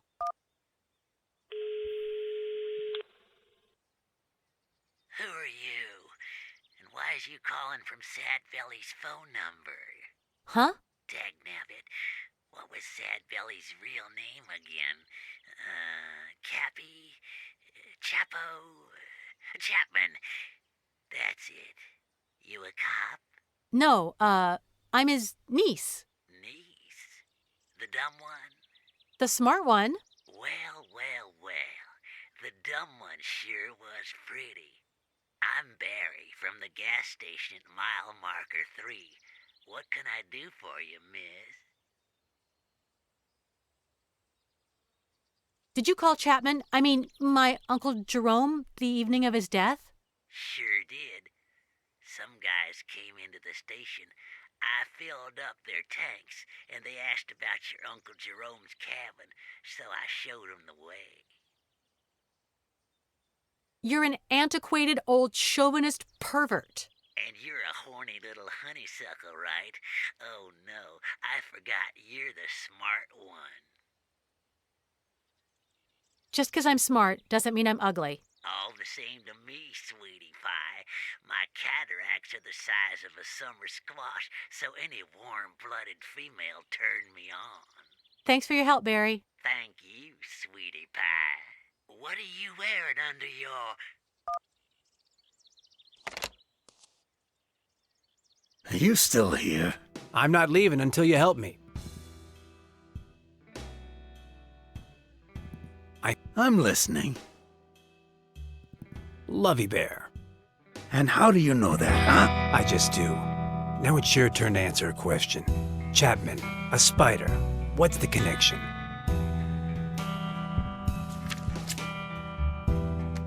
Look at this. Chapman's arm. I took it when I found his body. I showed it to an entomologist in town, and it looked strange to him. He couldn't tell what kind of spider caused the bite.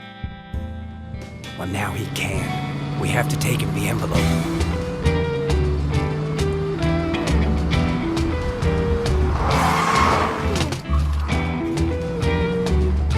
Another thing, the sheriff just told me Chapman had a hiding place inside the bathtub where the jacuzzi motor is. So are the bad guys here yet? Hey, Gabbo. They here? No, what are you talking about? Sorry about that, Bennett. You don't see a lot of movies, do you? A secret hiding place under the bathtub? Huh? Don't worry, I'll find the mechanism that opens it. Yes, maybe that's where the clue we're looking for is hidden. That could be it. Sorry, I gotta go. So the only thing in there was that box? Yeah, I'm pretty sure. Hey, I'm going into the bridge to prepare the welcoming party. When will you finish explaining how Brian escaped from Happydale? After the cata-boom bam crack-a-boom! Banana! It's really frightening sometimes. Anyway, Well, I think I've searched through everything now, except that over there. Gabbo? You'll be happy to know that the grenades work. This is gonna be one crazy party.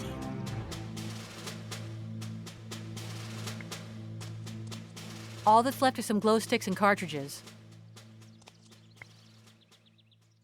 I'm not interested in the cartridges, but those things, what great memories they bring back. I haven't seen a glow stick for ages.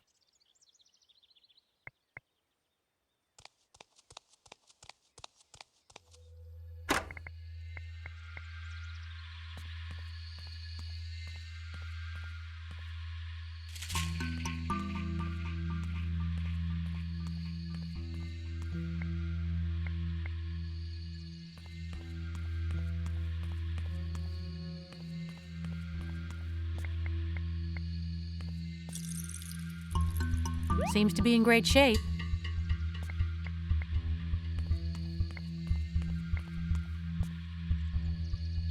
Hope I don't prick myself. Okay, ready.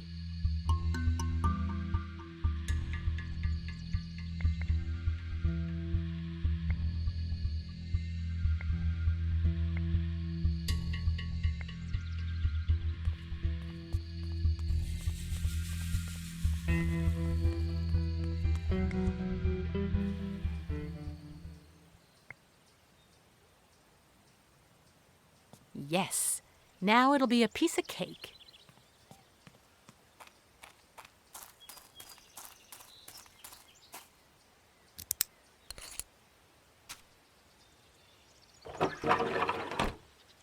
Shoot, it's pitch black down there.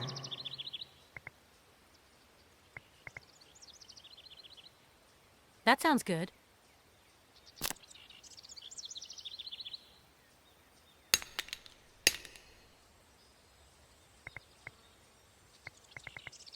Yeah, that's the way it's normally done. In this situation, of course, that's not the important thing to do.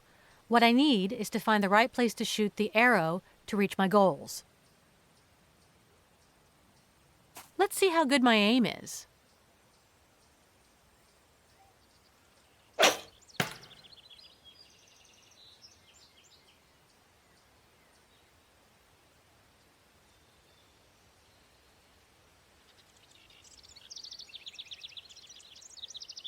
I bet I'm the first person ever who's happy to have caught a boot while fishing.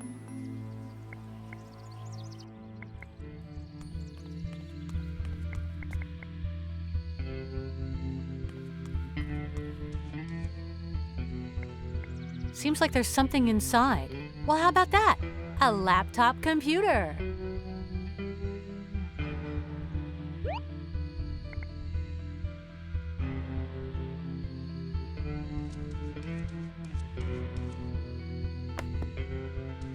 Let's see if I can have it ready for when Bennett returns. What do you think? Can you see anything? Effectively, gentlemen. The spider that was inside the envelope was an actual Madagascar queen spider. I don't need to tell either of you just how far away Madagascar is from here. And that the spider couldn't crawl here on its own. Effectively. Poisonous? But not deadly.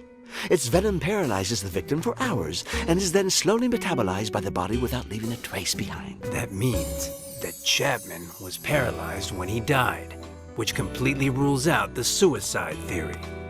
Doctor, you've earned this. Honorary assistant sheriff. It belonged to Chapman. Effectively. A Madagascar queen. I should have expected that. And this wire...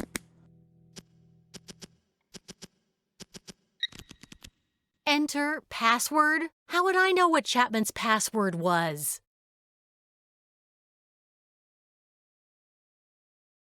Let's try it out.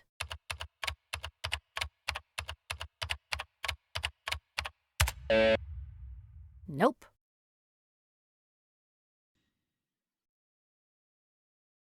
The 19th of August, 1947. You simply gotta try the person's date of birth. Well, sometimes it works.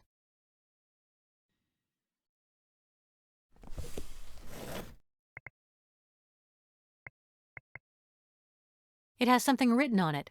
Hurricane. Could that be Chapman's boxing name?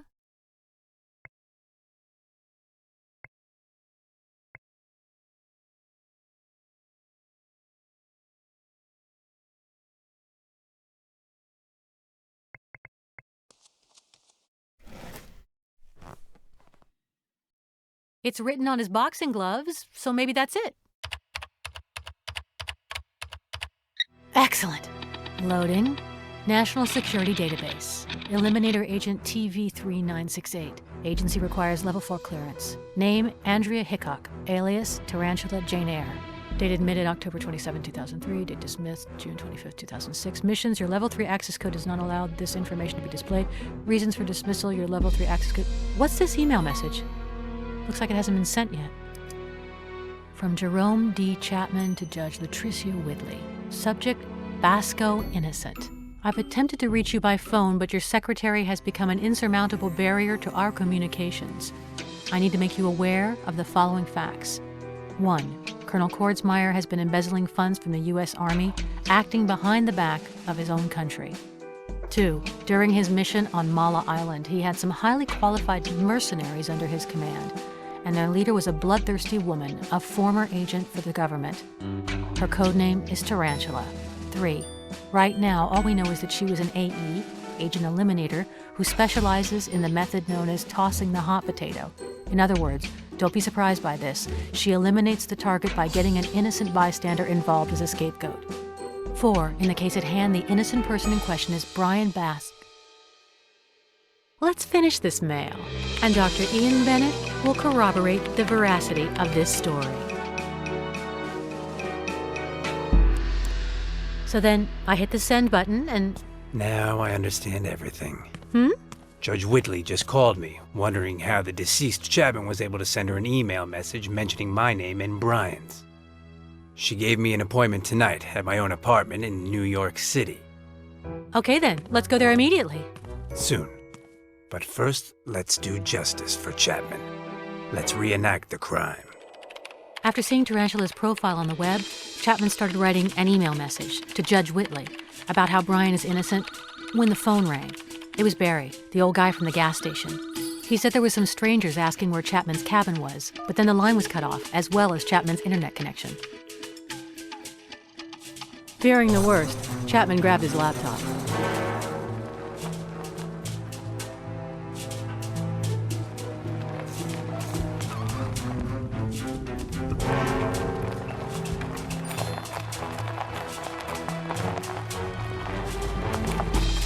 Then, he stuck his laptop in a fishing boot. He hid it in the well, and after that, he came back inside. And waited.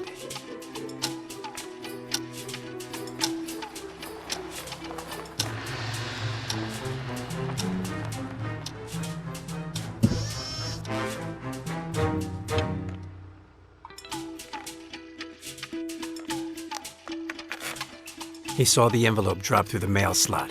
He opened it, and the spider bit him.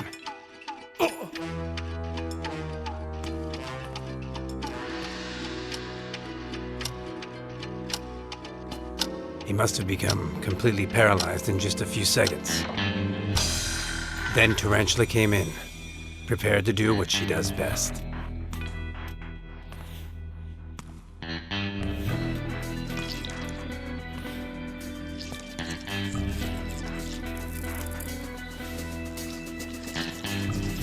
She took his hand, held the gun up to his forehead, and then, bang! Bennett! Get down!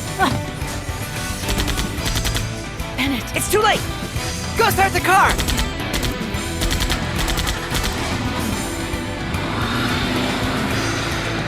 They following us? Not for long.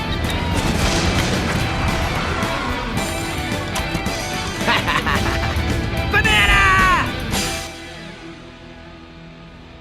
Poor Bennett. Wake me up when we get to New York. No way. You've got to tell me how Brian escaped from Happydale. Banana! Now, where were we? Following your escape plan, Brian climbed into the ventilation ducts, but then he came across Kurgan's decapitated body. He found the head and tried to hide it by sticking it into a furnace, which turned on when he closed the door. The head was reduced to ashes and then he came home to Daddy. Even after dying, that psycho's managed to screw everything up for me. Now how do I escape? The cards are in your favor. Improvise. Come on already, Gabbo. Can you stop it with that line, please? Improvise. You and Kurgan are almost the same height, and you have the same build. What would happen if they found his beheaded body dressed in your clothes tomorrow? What? I can't do that. Kurgan's back is hairy as an ape. They'll recognize him in a second. Do some hair removal. What about his freaky long fingernail? They'll know it's Kurgan as soon as they see it. Trim it. And I have a tattoo on my ass, and he doesn't. Draw one on him. What about his blood type, his shoe size, his DNA? Go to Bennett's office and switch the medical files. Try to think on your toes, Brian. You know, in the end, it'll turn out you're right. Kurgan's body could pass for mine. If I switch his medical records with mine, cut off his disgusting fingernail, copy the tattoo I have, well, near the small of my back, wax his shoulders, and set things up in such a way that they decide not to look for his head or suspect foul play when they can't find it. That way they'll think the dead body's mine and... Nobody looks for a dead man. But make it snappy, Basco. Remember, either you're escaping at 12 midnight or you're not escaping at all. What came after entering the casino? Go into the air ducts through the vent. About that tattoo of mine that I have to draw on Kurgan. Since you're so good at that artsy-fartsy stuff, why don't you paint it? Forget it. I don't see myself looking at you on all fours and me painting Kurgan's behind. Well, that's kind of the idea. No way. $1 billion. They say I killed a guy once who rambled on and on about something for too long. You think it's true? All right already. I'll stop insisting. Do you have anything that might pass for a tattoo? No. But I'll listen to any and all ideas. Add $1,000 to the $2,000 I already owe you. Done. In the third drawer of my cabinet, there are some artist pens. Grab a 0.005 and it should pass. Too bad I don't have a 0.037. I love deals with friends. Banana! You know, I'm not going to bug you anymore about this tattoo business. My unstable mental health will thank you for that. Why do I have to wait to escape right at midnight? Because it is right then that the guards by the entrance change shifts. You'll have a little more than 37 seconds to slide down the cable with no fear of being seen. I'm going to keep planning my escape, Gabbo. Good for you. Well, like Gabbo says, I'll have to improvise.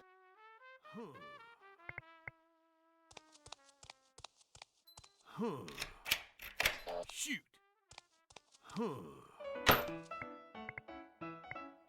Some people use it to photocopy their butt.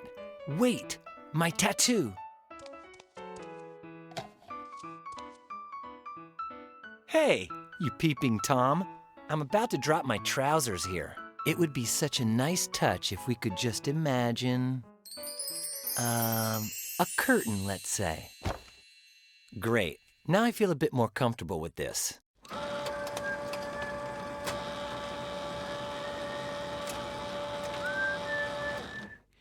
Let's see how it works. Presto! Looks nicer than I thought.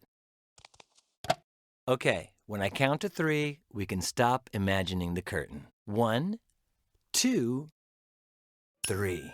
Marcelo's teachings do come in handy once in a while.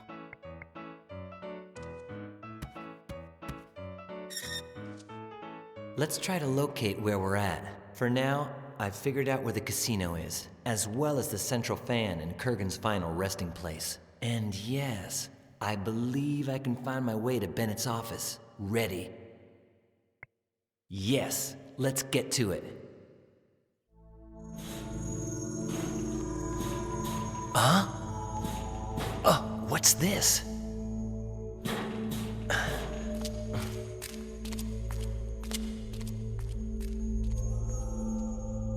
this goes on forever.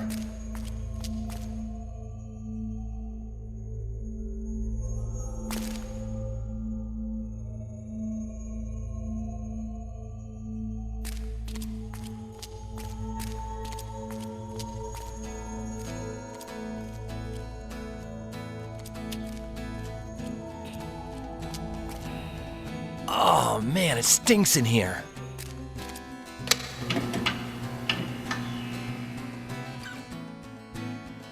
This seems like a morgue. Well, this sanatorium has been around for more than a century, so I wouldn't be surprised if this room had originally been used as a morgue. An emergency room? Or who knows what else?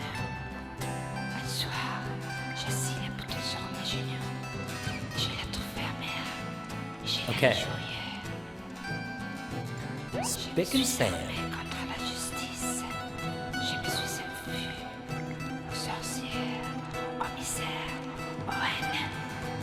Medical instruments. More like torture instruments, if you ask me. Well, it looks like this doohickey here is slightly less disgusting than the others. I'd like to imagine it's a little vacuum, but I don't want to think about what it's vacuumed.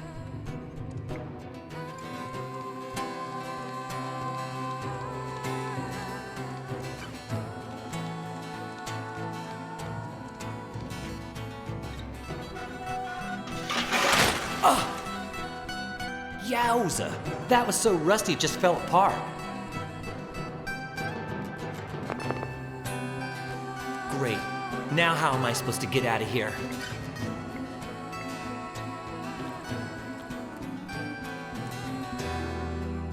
Wow, what a strange shape. I don't even want to imagine what it's for. It looks so new compared to the rest of the room. Maybe they brought it here to clean things up, but changed their mind in the end. It's not even dusty. Go figure. There's an iron bar inside.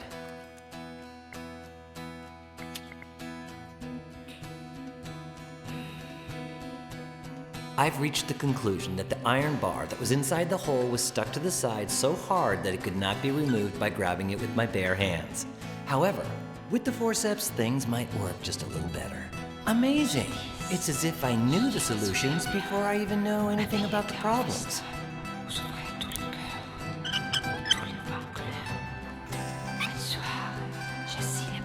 The bar's a bit rusty, but I'll do it.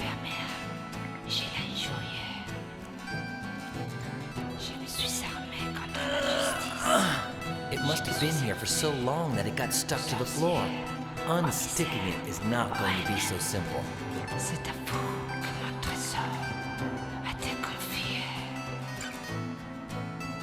Okay.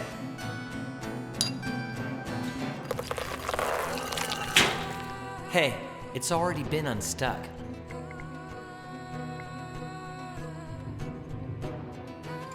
If I did that handiwork, I would have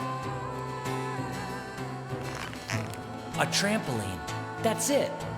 Now let's get out of here.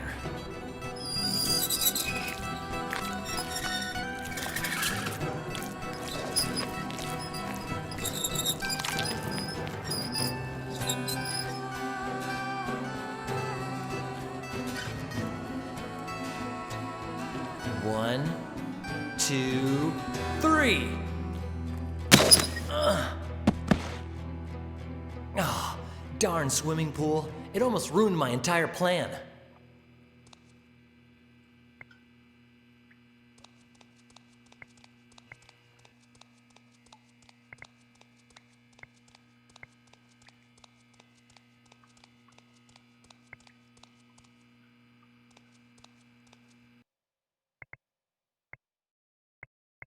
Go directly to office. Do not pass go. Do not collect $200.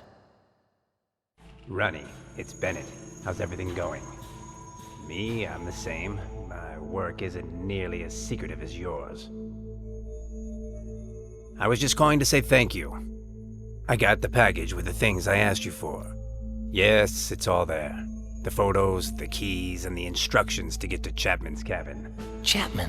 Why does that name ring a bell? Yes, I'll try to go this week. I owe you one, Ronnie.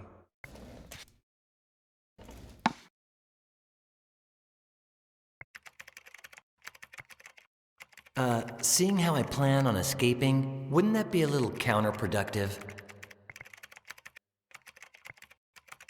Bennett, that paragon of mental health, can't even work without his coffee. And after all, it is a drug. And why not? Looks like a Martian invention.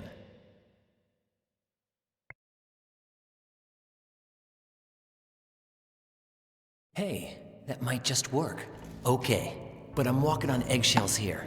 Because if he sees the tube, I'm doomed.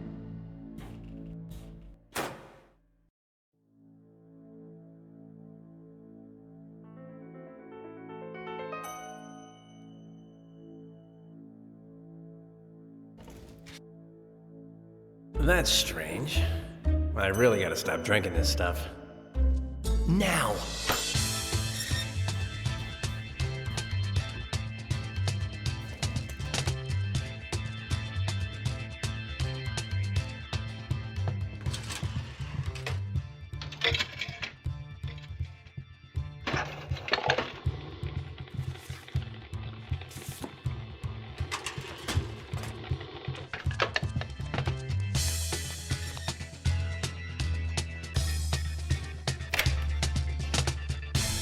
Man, that was close. Switching his medical chart with mine. Done.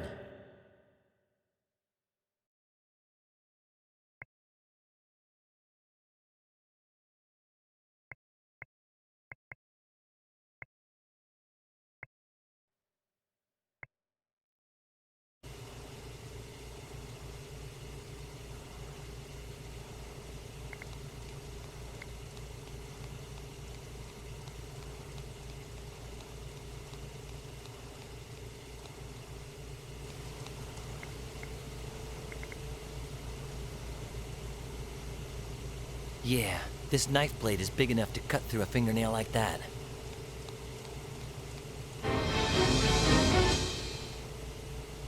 Cutting his nail. Done.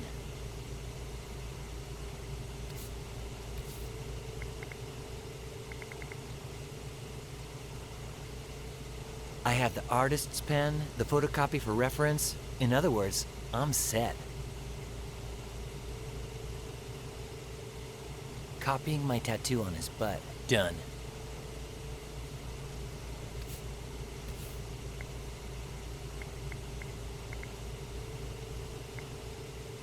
Okay.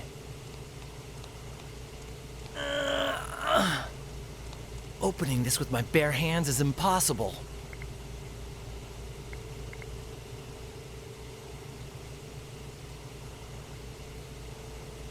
Yeah, that might just work.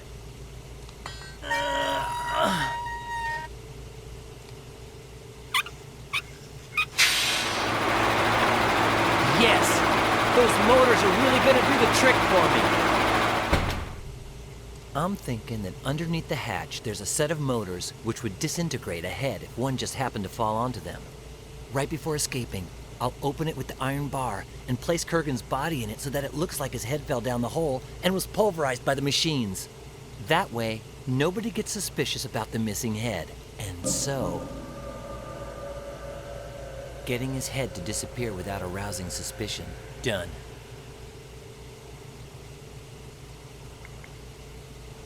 Since they lead to the same room, I'd rather go through the other one.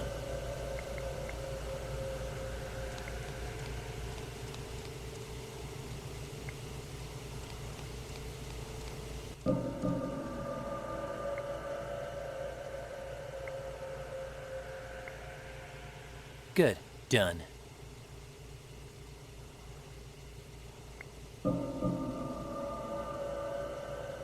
Swift plan, man. If I put it in for just one itsy-bitsy instant and then I open the door right away, the candles will melt but without burning the wax up entirely.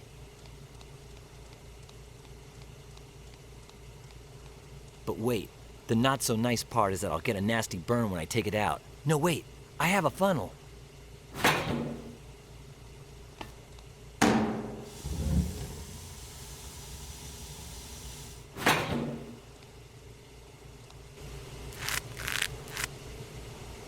Switching his medical chart with mine.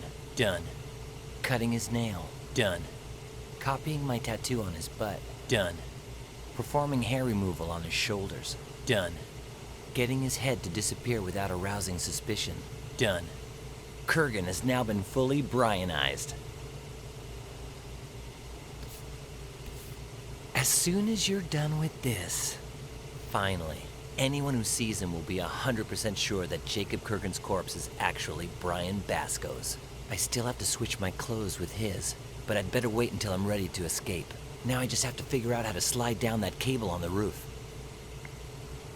Okay, but after seeing what happened to Kurgan, I think I'll take ladder number 1.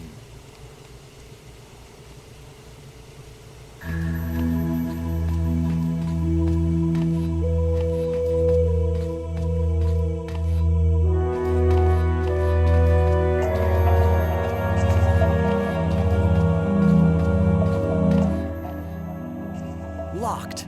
Darn that Murphy's Law. Gabbo's stick thin, so I bet he could slip between the bars. But me? No. Not even in an imaginary box. Not much to see. Nah. It looks like a very secure lock. I couldn't force it.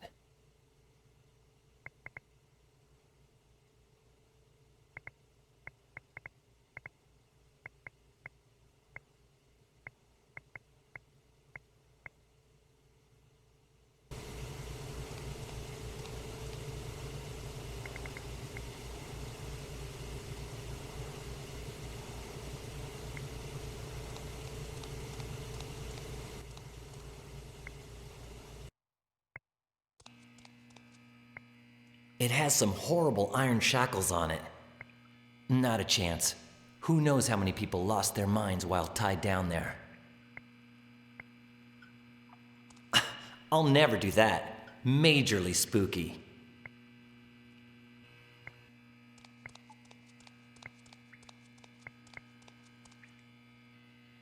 I'd rather not think about the types of therapies they use them for. In fact, it looks like they weren't even taken off of the last person who had them on.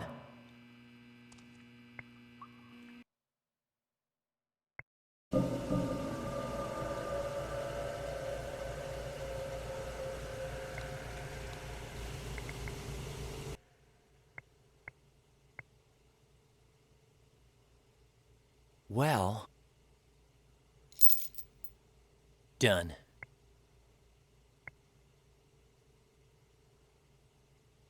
Excellent. If there's a way to bend those bars, that would be it.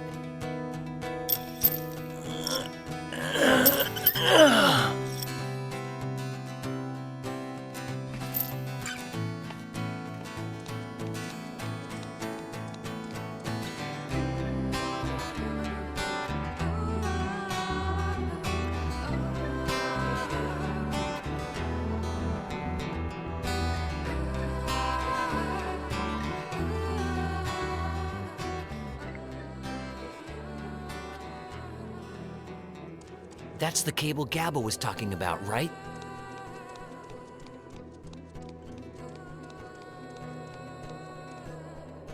Looks like the other side of the cable is right by that huge sign welcoming people to Happy Dale. Ideal for my escape. When it's time to escape, I just put the forceps around the cable, hold on tight, jump, and slide down. Well, I think I've done everything I needed to do. That psycho Kurgan is so Brianized, they'll think his body is mine. And besides that, I know how to slide down the cable on the roof now. I'm gonna go back to my room to wait for the right time to escape. When the sun goes down, I'm free as a bird. Nothing's gonna stop me from escaping. Stop right there! Hold him down, Ernie. Your pleasant little stroll is over, Basco. Hey, Miss Palmer. Basco's all worked up. He needs the anesthesia.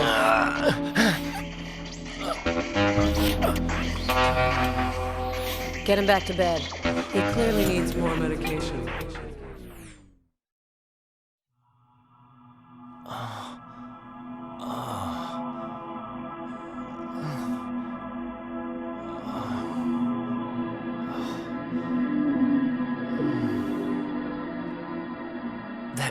crazy chick force-fed me some nasty meds. What did she give me? Ernie! Was this the pill? Sure is, Basco. That was the one. What are you doing in here, Ernie? House rules, Basco. If the nurse on call has to leave, it's my job to come on in. I'm surprised you haven't figured this stuff out yet. What are you writing? Rebuttals against dumb stuff people say about Elvis. Like what? One says Elvis was killed by an FBI gnome. That can't be true, because to get into the FBI, you have to be at least 5'3". Wouldn't you like to take a peek inside Miss Palmer's purse? Take a peek? In her purse? No. Can you guess where, though? Keep writing, Ernie. Will do, Basco. I have to find out what the effects of neuroshotgun are. I can't risk losing it when I'm escaping from this place. Okay, but just for 30 seconds, tops. Hi there, I'm Mickey. Who are you? Brian Basco. Nice to meet you, Brian. So, what's up? You look nervous. Of course I do. In 5 minutes is the last episode of Barbara's Crest. And as soon as it's over, I have to rush my butt over to the university to take my Pharmacology 3 exam. It's like the most important day of my life on 2 totally different fronts. You'd be jittery too, Brian. Ready for your big exam? I've memorized it all. Ask me whatever you want.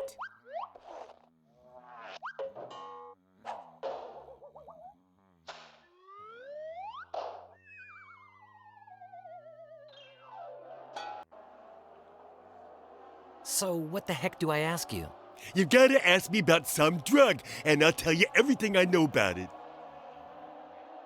Neuroshotgun XR. Neuroshocking XR, chemical composition, hypopendulic acid, dosage administered orally, used only to resuscitate the sick who are clinically,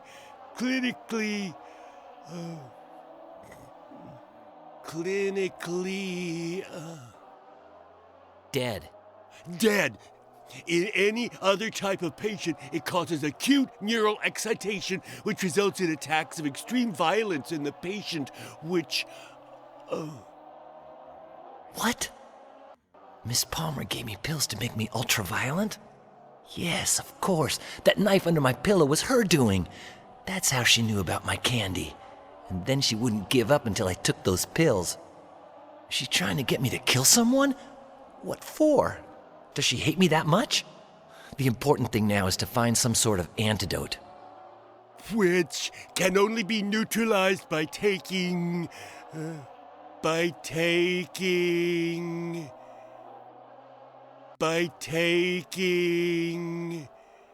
A direct electrical shock. A direct electrical shock of high voltage applied to the back of the neck. In other words, either you jolt the guy with electricity or he starts to go postal and kill everyone in sight. Thanks a lot, Mickey. You just saved my life. Next question. The criminal organization of the Sandretti family, whose fortune amounts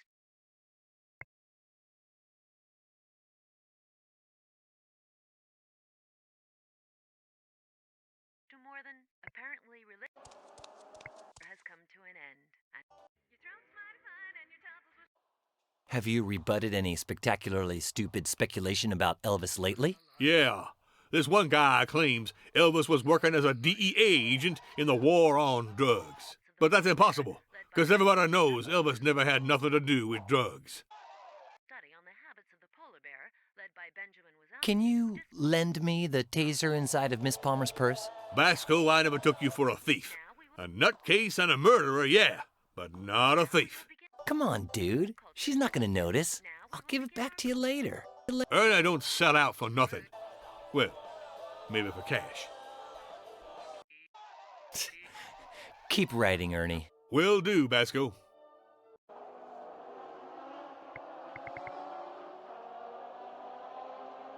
Man, after what he told me about all of the gold in the world. Ernie, Do you think the casino chips Gabbo gave me are fake? I doubt it. How much are we talking about here? $125,000. $125,000? I'd like some of them chips myself. Yeah? Well, go figure that they're not at all that appealing to me. I'd even give them up in exchange for, I don't know, a taser gun? Basco, never, ever, ever will you get me to take that taser out of Miss Palmer's purse. And you know that never means... How cool. Be careful, Gabbo. One shock and that's it. Sure.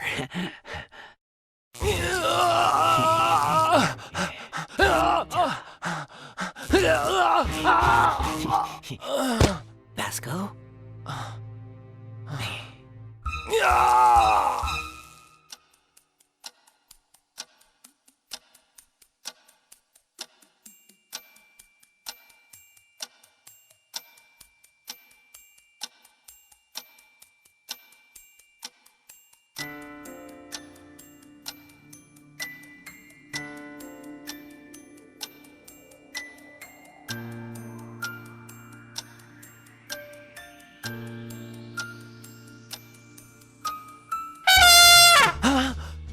Minutes till the changing of the guard. Get going! Miss Palmer could... Give me your cell phone. Why? If it goes as planned, they'll contact Gina to have her identify Kurgan's headless cadaver. I've got to warn her.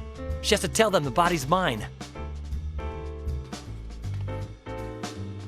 Hey, who's there? Oh my gosh, that Basco fella's dead! Up there! It's Kurgan!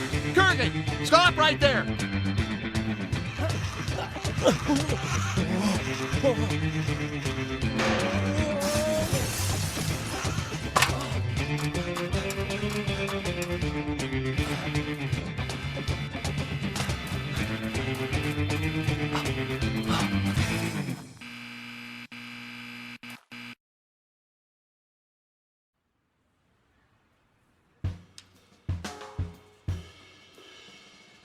At last, Bennett's apartment building. Shouldn't be too hard to find a fire escape to get up there. I'll go up to his penthouse, steal the recordings of my therapy sessions, and find out what happened on Mala Island once and for all. Okay, now!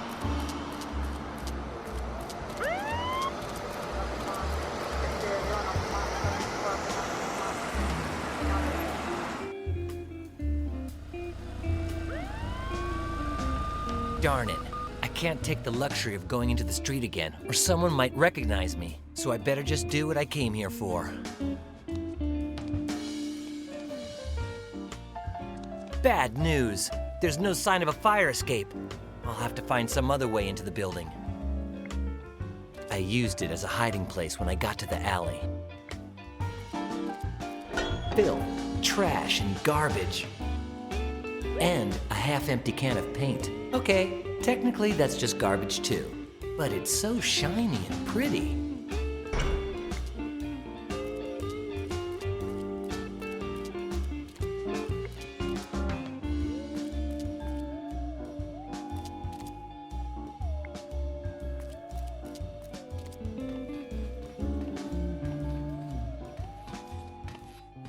The end is here. Have a nice...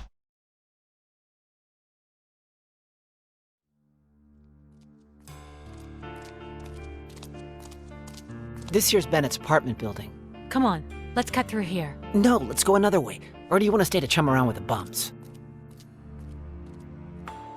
I'm shocked. I'm terribly saddened to hear this. The doctor he was a very close friend, so all we can do for him now, and especially for Brian, is watch this.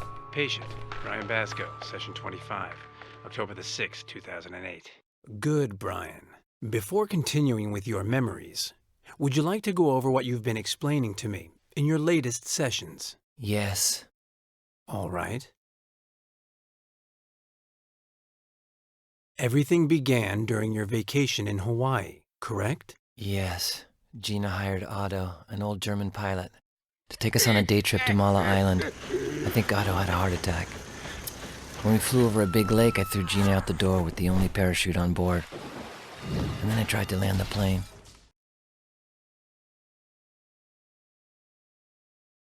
What happened when you attempted the crash landing on Mala Island? Otto had vanished.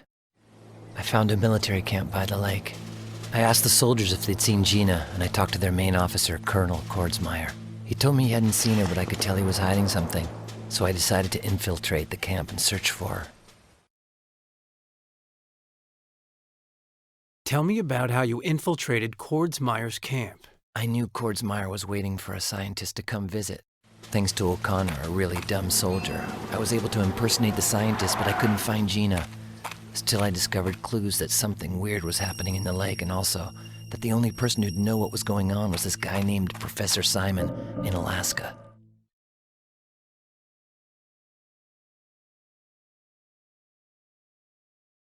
Tell me about your trip to Alaska. When I found Professor Simon's house somewhere in the middle of Alaska, he told me the unbelievable truth. At the bottom of the lake on Mala Island, there was a spacecraft from the planet Trantor. With the help of an alien accomplice, Kordsmeyer stole some energy stones from the Trantorians, and without them, these aliens would die for sure. He would only return them in exchange for a technologically advanced Trantorian weapon.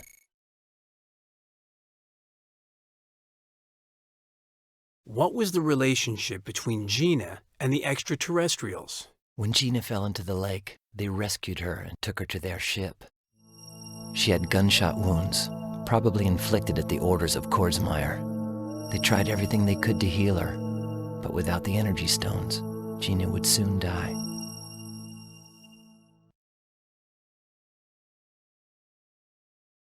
Did you get the extraterrestrials' energy stones back? Getting the stones Kordsmeyer had stolen was impossible. But with some friends' help, I found another piece of Trantonite. It had been hidden for centuries in a pirate ship at the bottom of the Pacific. I got that stone and returned to Mala Island. Okay, Brian. I guess this is about as far as we can go with our review of prior sessions. Let's delve into unknown territory at last. In the fantasies that your memory seems to recognize as reality, did you manage to deliver the energy stone to the Trantorians and save Gina's life? It's all a bit confusing. Just try, Brian. Did you get to the lake without being seen by the soldiers? Yes, there was a turtle. I followed one of them in order to sneak onto the ship, but Kordsmeyer, Tarantula, and their troops were a few steps ahead of me. I took out one of the guards and put on his uniform, then they saw me. To reach the heart of the spacecraft, I was going to have to do it the hard way.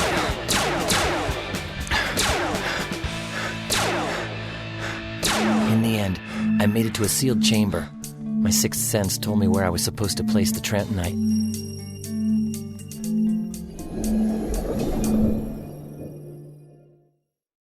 And that's how I managed to get the Trantonite to Alpha, the leader of the Trantorian ship. It's fascinating that your mind is able to believe all of these wild adventures, Brian. Let us continue. Did it take Alpha long to get his strength back? Not long at all. In a matter of minutes, he went from being half dead to being completely healthy. Were the Trantorians able to regain control of their ship? Yeah, Alpha woke up the rest of the crew, and they attacked the soldiers and took Kordsmeyer prisoner, as well as Tarantula and the alien trader who'd stolen their energy stones.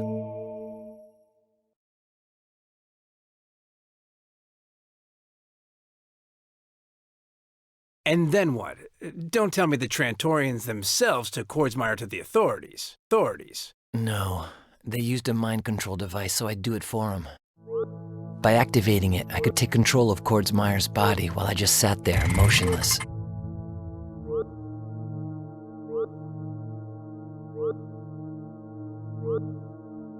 And by controlling the Colonel, I could make him confess his crimes to his second-in-command, Lieutenant Colonel Jerome D. Chapman, who would no doubt arrest him.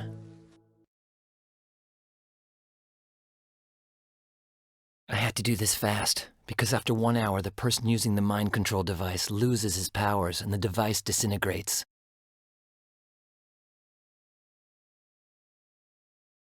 By the way, how was Gina during all this? Luckily, she was fine, but she was still unconscious. Alpha told me she would still take a while to wake up, and that afterwards she wouldn't remember a thing.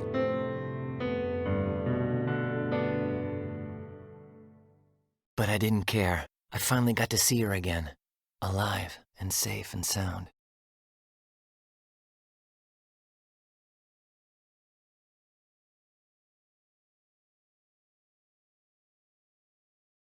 In other words, the Trantorians left you with this hot potato and took off. The nerve. They said that Earth had become too hazardous for them and that they would never return.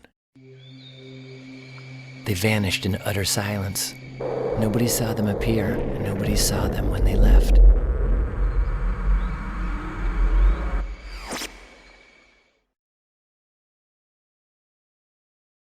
In other words, the only gift they gave you was this device, which you say would stop working after 1 hour. In addition to the device, they gave me a very special gift.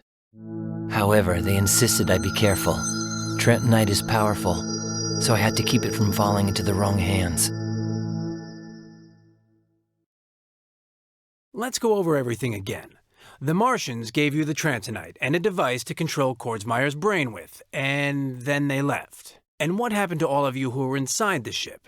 Alpha told me the soldiers would be beamed back to the military camp, and that all of their memories about the spacecraft would be erased instantaneously. As for me, I appeared inside of Colonel Kordsmeyer's tent. I could still control everything he did. I could see myself holding on to the mind control device. Then I remembered what Alpha had said. I had 1 hour to make sure Kordsmeyer was put in jail before the device would disintegrate. Just 1 hour. How am I going to do this? I've got to get Kordsmeyer and Tarantula arrested. But as soon as that happens, then Trantonite will probably get taken away. I'm not sure how I'll set things up, but within an hour, the Colonel and his mercenary will be behind bars, and my Trantonite will be in a place where nobody can find it but me. Inside is the gift Alpha gave me for helping the Trantorians.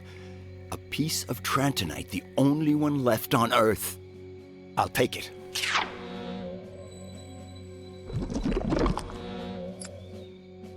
Great. Now I just have to hide it somewhere. Well, I guess as long as I don't get too far from the mind control device and I keep an eye on the entrance so nobody sneaks in, I shouldn't get into any trouble.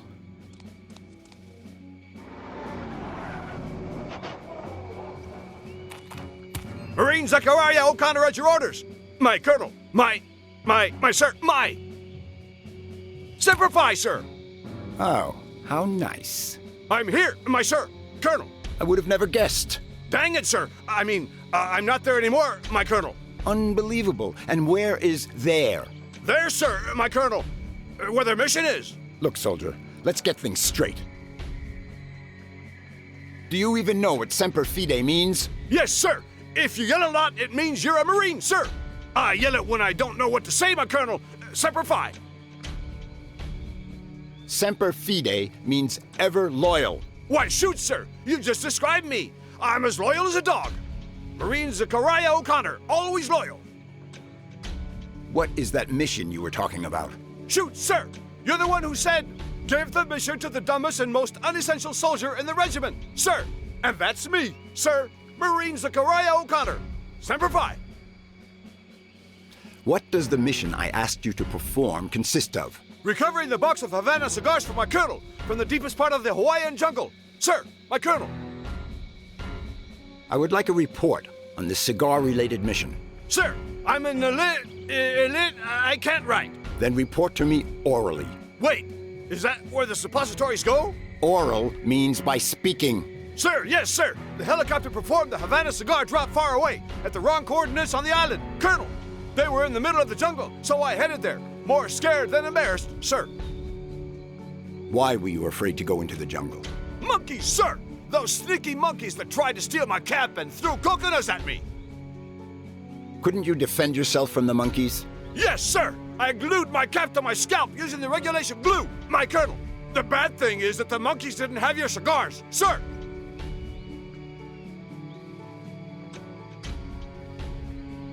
I'm taking away the glue you used to glue your cap onto your head. That's the regulation survival glue, sir! It's all yours, sir! I wasn't familiar with this brand, soldier.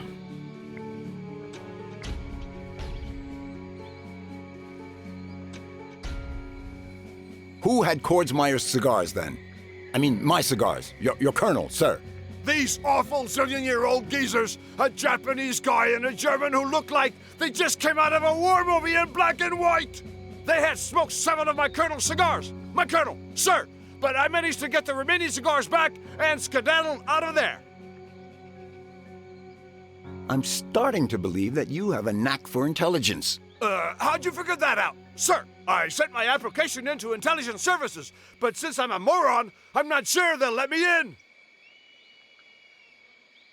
What do you use that pretty little head for? To keep my insides from getting wet, Colonel. Just how much of a moron are you? A total moron, utter and complete, sir. Marine Zachariah O'Connor, at your orders. A-Class A nincompoop. Oh, sir, my colonel.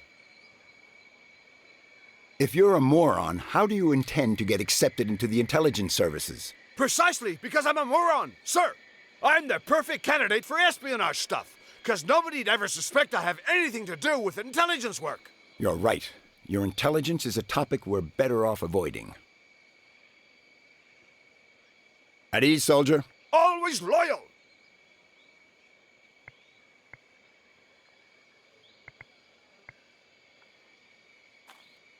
O'Connor is so oblivious that he's not even surprised by the fact that I, the colonel who ordered him to get the cigars back, haven't even put them in my tent yet. I don't smoke, but what the heck?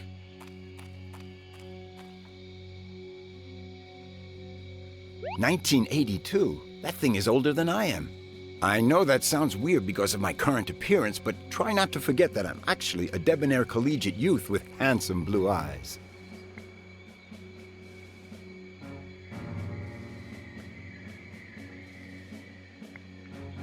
I could drive far away, hide the Trantonite without anybody seeing me, and come back, but I don't dare stray too far from my real body and the mind control device.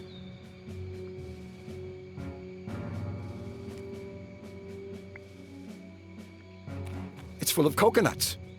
Okay. They grow some fine coconuts around here. It's twice as big as the ones they sell at those upscale supermarkets in New York.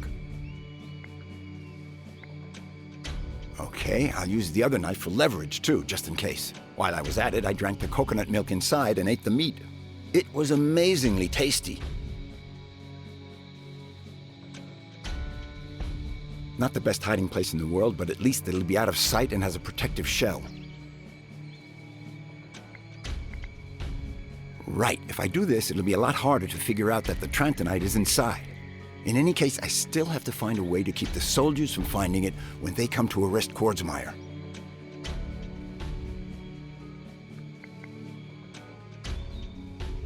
Great idea. Soldier! Yes, sir! Colonel! Sir! I'm gonna give you a coconut. I know you have a lot of them already, but this one here is special. Does it bite? No. What you gotta do with it is hide the thing. In the place where I put my suppositories. No. Well, not necessarily. Put it wherever you want, but hide the thing. I don't want anyone to know you've got it. I'll protect it with my life. That coconut is now worth more than my own head, my colonel. Good. You only give it to someone who says this password to you. We all know the truth. Life consists of how we choose to distort it. We all know the truth. Life consists of how we choose to distort it. Sir, password memorized. My colonel, sir. Perfect. When all this is over, things calm down, either Gina or I could go find O'Connor, give him the password, and get the Trantonite back.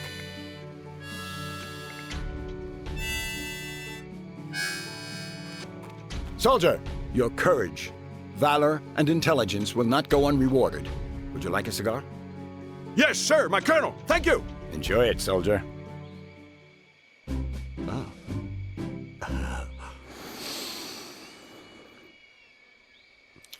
But how dare you? Smoking in the presence of an officer. Are you looking to be court-martialed? I will turn a blind eye to your lack of discipline because of who I am. But the next time this happens, I will turn your pathetic little life into a living hell. Got that? I shall accept my punishment with honor and integrity, sir. Okay, I confess that was a bit cruel of me, but Kordsmeyer's body seems to have kept a grip on its innate rage and evil disposition. and I just had to get it out somehow.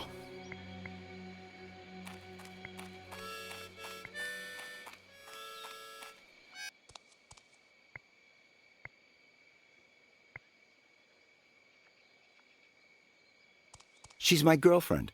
Just say no to gender-related violence. She's finally here, right in front of me. I can't believe everything I had to go through to get her back.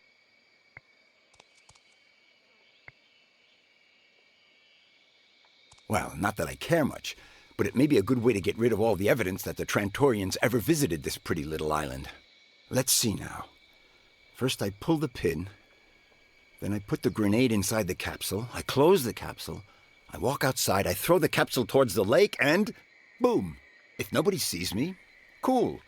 And if they do see me, well, I'm supposed to be the man in charge around here, aren't I? So go for it. Gentlemen, you have to be extremely careful when handling grenades. Never, I mean never, in any case, pull the pin before the right time. Oops. A grenade with a USB connection. What'll they come up with next?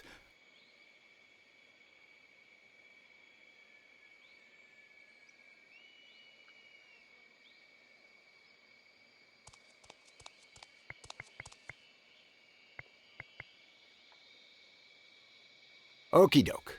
Let's see if I get lucky and find some explosive information.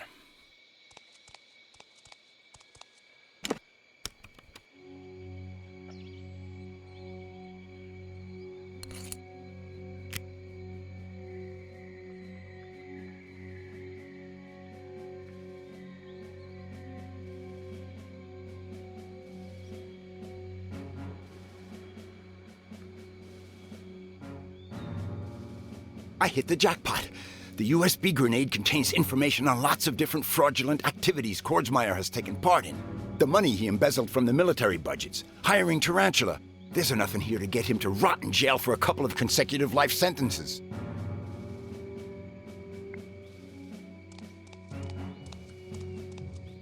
Get Lieutenant Colonel Chapman on the horn. As you wish.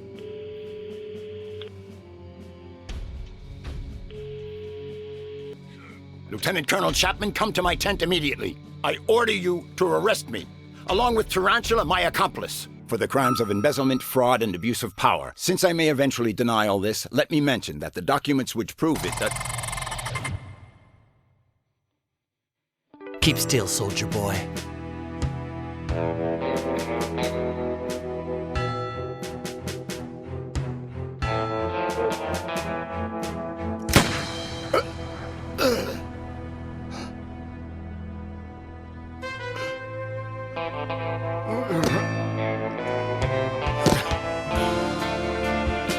So long, soldier boy.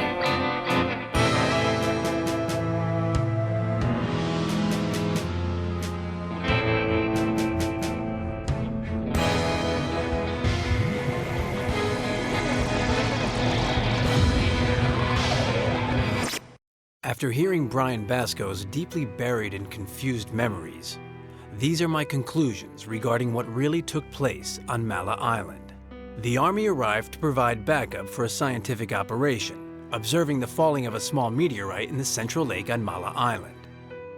With the help of the mercenary, who Basco refers to as Tarantula, Colonel Kordsmeyer intended to steal the core of the meteorite, or in other words, the Trantonite, before the scientists arrived.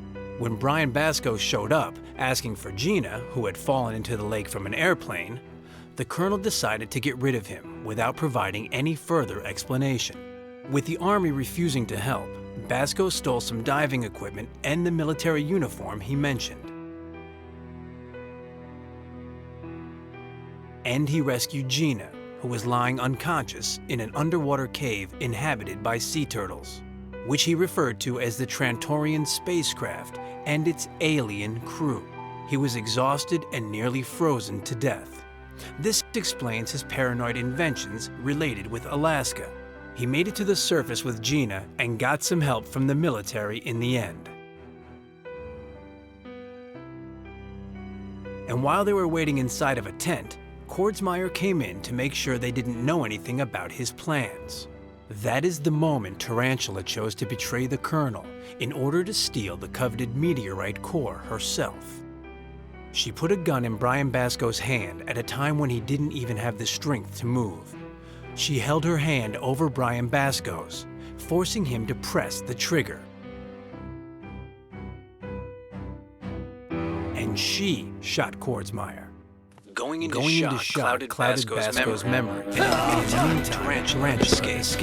Chapman detained Basco, committed suicide months later. I don't have a clue who Tarantula woman really is, but I trust that if we find her, life will become a lot easier for Brian Basco.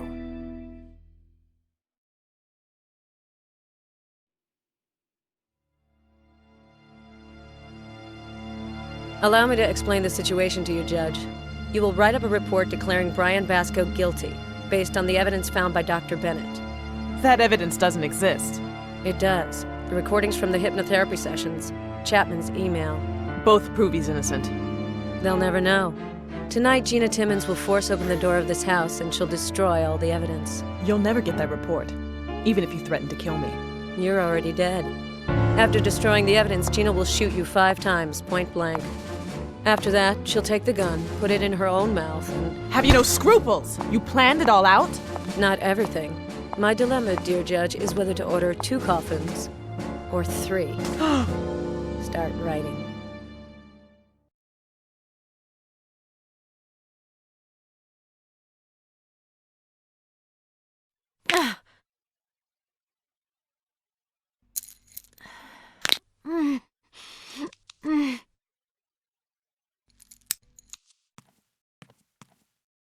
Man, a few years ago, that day I fell down dancing and dislocated my thumb, I would have never imagined I would actually be thankful for new flexibility in my thumb. Otherwise, I'd still be stuck in those handcuffs. And as for opening them with a tie pin, well, we all have a past, but getting back to the present. I can't escape or I run the risk that Tarantula will make Gabbo and Judge Whitley pay for it. So I guess all I can do is try to ask for help. But how? And from who?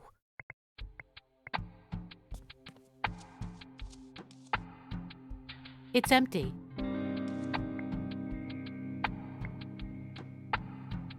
It's brand new.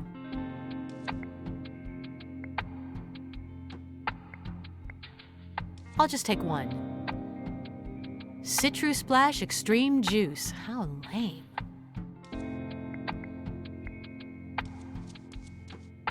Smells nice. Clean, unironed clothes. Let's see if there's anything useful in there. Pretty scarf.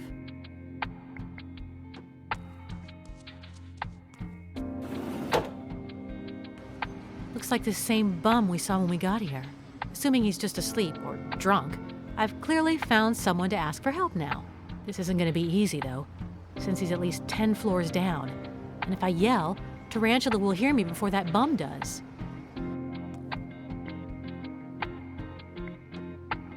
Okay, but while I'm at it, I have emptied every single one on the shelves to make sure the bucket was nice and full.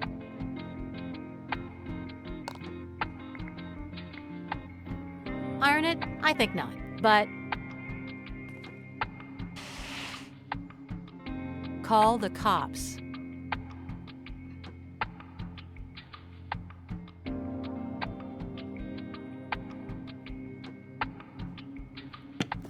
I think it's obvious what I'll be using it for.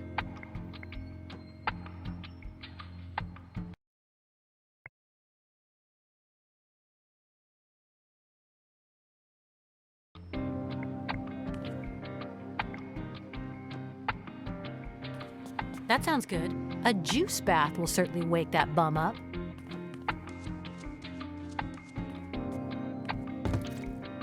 I'll let the scarf hang out of the window so he sees my message after the juice in the bucket spills on him and wakes him up. Oh, I don't believe it. I'm going to have to tie you up now.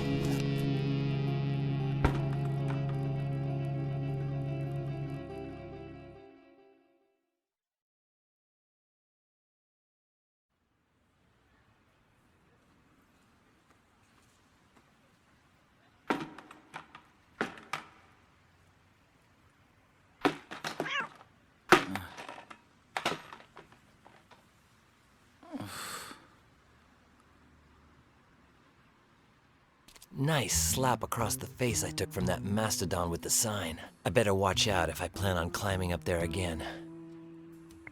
Since I don't feel like having another homeless individual slap me upside the head again, I shall try the diplomatic approach.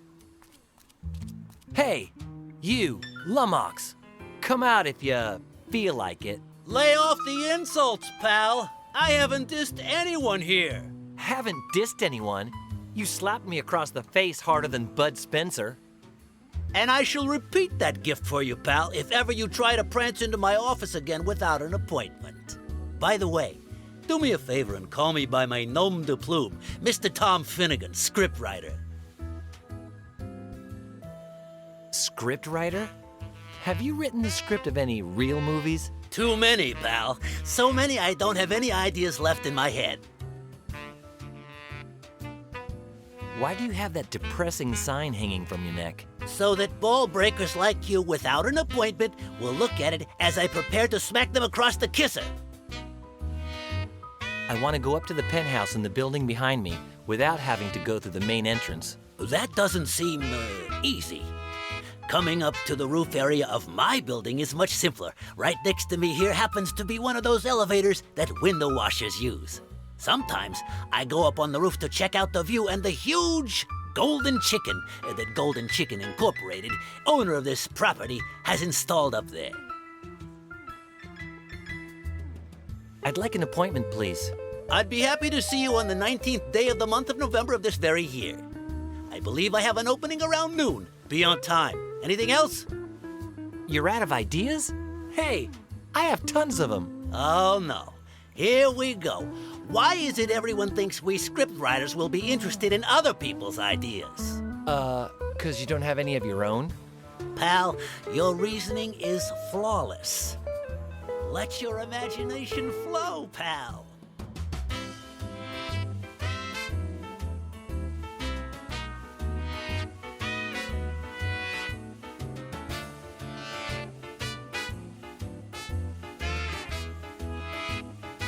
A musical about zombies on dinosaurs. No, I'm not seeing it. Sincerely, I cannot envision that. The Troubled Water Vessel with Spectacles. A post-Freudian thriller with Nouvelle Vague overtones. No, I'm not seeing it. Sincerely, I cannot envision that. There's a woman with a dog named Milady, and a guy says to her, No, I'm not seeing it. Sincerely, I cannot envision that. Butterphobia. Revenge of the tropospheric butterflies. No. A dorky guy's driving along and hits a girl being chased by the Sandretti Mafia clan. I don't know. That could be Golden Chicken material. Pal, please be so kind. Come into my office. A nerdy guy is driving along and hits a girl. A beautiful one, of course. I see it. I'm starting to imagine the scene. Step, step, step. Help! The Sandretti Mafia clan is chasing me. Step, step, step, step, step, step. Hey, damn, she's getting away. What a pretty girl. I'll take her to the hospital. We'd have to change the name of the Mafia clan. I don't want those Sandretti brothers coming over to mess up my office, my wardrobe, or my smooth skin. One thing's clear. We've got a blockbuster on our hands. I just need to know how it ends. Anyway, why were you paying me this visit, pal? Spiffy office. Thanks. And sorry for the mess. I don't know what's up with my cleaning lady lately. What do you know about the building across the way there? Ha! It's filled with as many different variants of the stuck-up and upwardly mobile as you can think of. On the first floor are Daddy's Girls and a television talk show host. And on the second are some immature athletes and a snooty broker. And so on until reaching the penthouse, where a psychiatrist lives who thinks he's Willem Dafoe. Tell me about your scripts. I have adapted a famous novel for a video game. It's called The Unbearable Lightness of Being the Shooter. I think I know how to continue the plot of the nerdy guy. Let your imagination flow, pal. The girl? and the geek escape from the mafia and...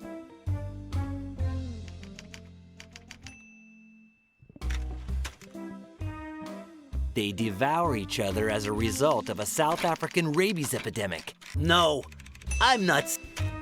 They lock themselves into a room and start exploring the use of their family jewels and the like. No. They meet 3 drag queens who are lost in the desert. That's been done 1,000,000 times, but it might work. I see it. I'm starting to imagine the scene. 3 damsels? Ooh, what a stud. Hop in our bus, big boy. Step, step, step.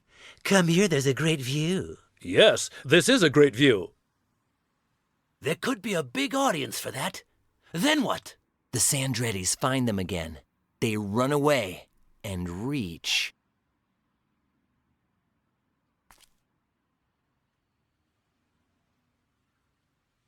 the Playboy Mansion, where she dyes her hair blonde and he discovers true pleasure. No. The end of the world, where they see a giant turtle off in the distance. No. A village in the old Far West, inhabited by hippies, hackers, and... a Mexican fortune teller. I see it. I'm starting to imagine the scene. Gee, what a swell town. I'll remember it as long as I live. Wee-wee-woo. He's gonna see that crazy Indian fortune teller. Come, I'll show you the real chicken ritual. That's all I need. With this material, I've got enough to write a masterpiece. It'll take me 3 or 4 months to finish up the plot, a few more to polish it, and 6 weeks to iron out the dialogue. Thanks for your help, pal. The golden chicken awaits us. Thanks for all your help. Thank you for visiting, pal.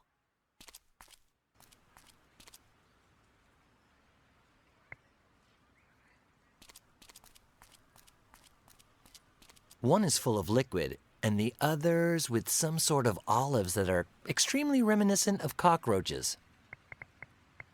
I'll open this one. Let the cucarachas rest in peace. Oh. Chloroform, or something worse. A half-second more and I'd be unconscious.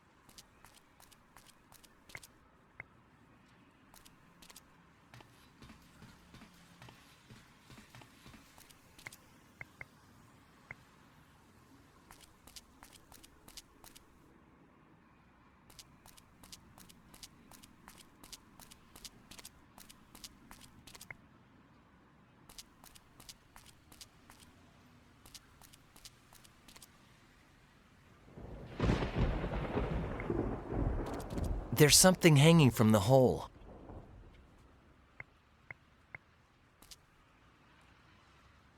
It's locked with a padlock. What if there's an alarm hooked up? I'd rather not risk it.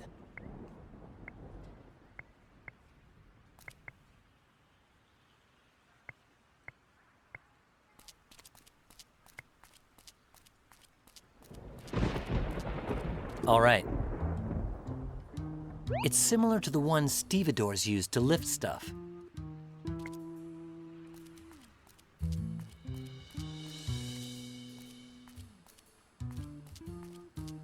Nice building. All that's left is an empty shell. Rubble! Could perfection be any more beautiful than in a striking piece of rubble? Perhaps in a white twisty tie or, well, Gina. I've decided to take this one because the placement of the 2 bits of metal creates such a sublime equilibrium that the majesty of the chunk at the base is emphasized to utter perfection.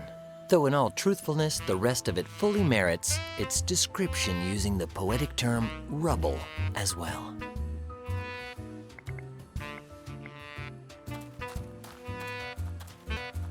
That's kind of an awkward place to put a hammer. I can hardly see it. It's not the latest model, but I'm sure it could be used for something.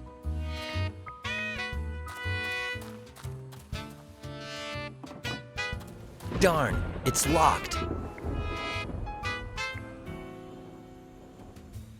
Good idea. I'll stick it right next to the lock, in the space between the door and the driver's cab, to see if the lock busts off. Presto. Let's see how this works.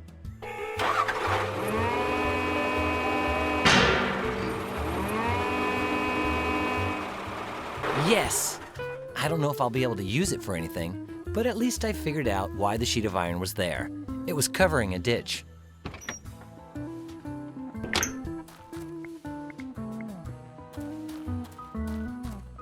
I can't see very far down, but... Look! A briefcase!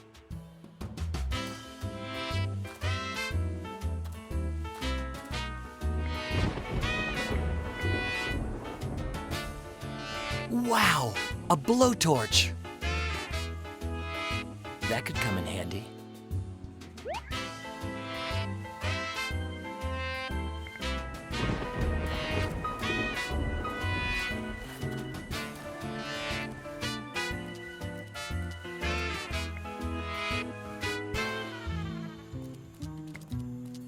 Script Planet Restaurant, staff only.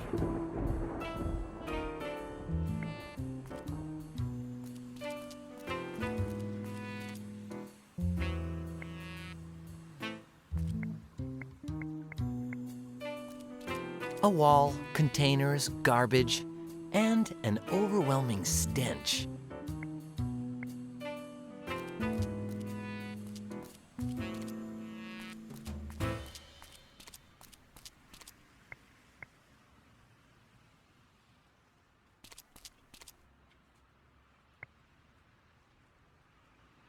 Great idea.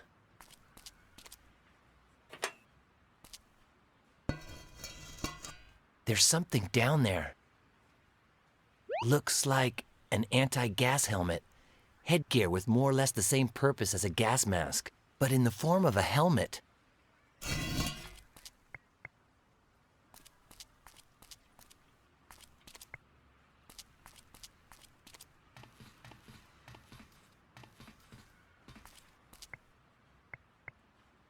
Let's see if it works.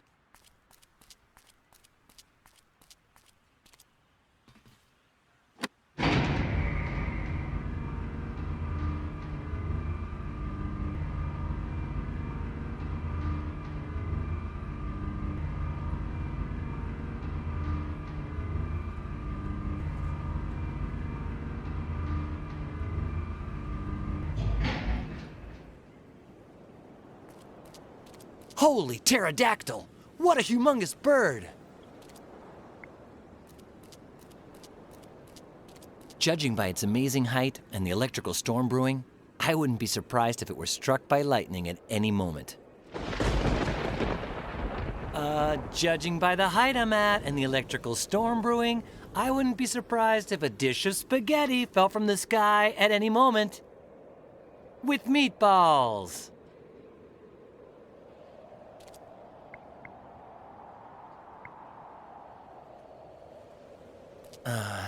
Let's think about this for a second. Its left leg is loose at the top. If I unweld it at the bottom and I get it to fall towards Bennett's building, I'll have a slide. Okay, let's do this.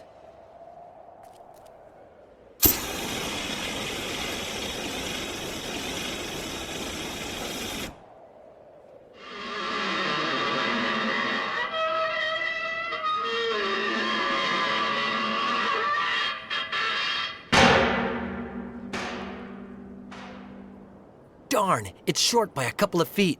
I'll lower the elevator just in case.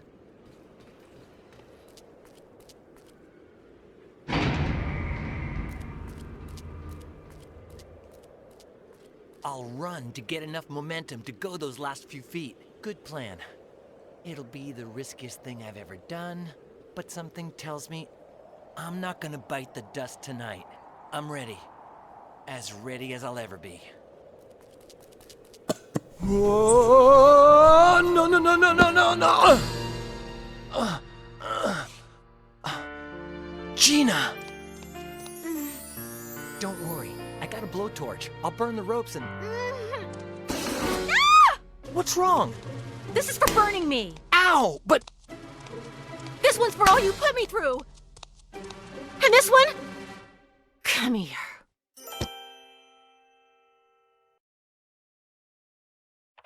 How's the report coming along, Judge? I need more time, if you want them to believe it. Think about your daughter. Write faster. Wasabi, the girl.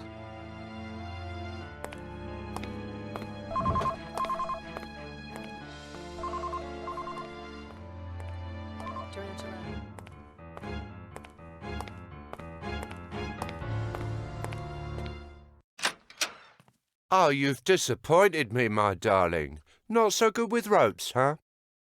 False alarm, everything's cool. I just arranged to meet with the buyer of the Trantonite. Move it. Right away, feel me. Gotta find out what's going on.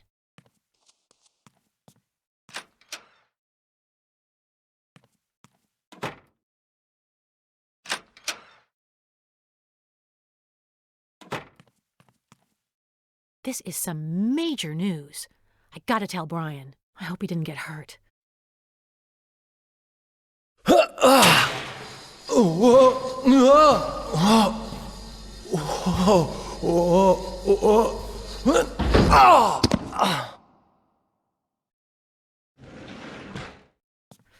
He's probably fine, but how can I really know for sure?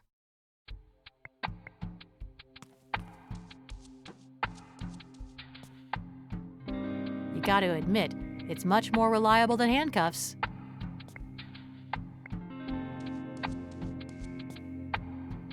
It finally cooled off.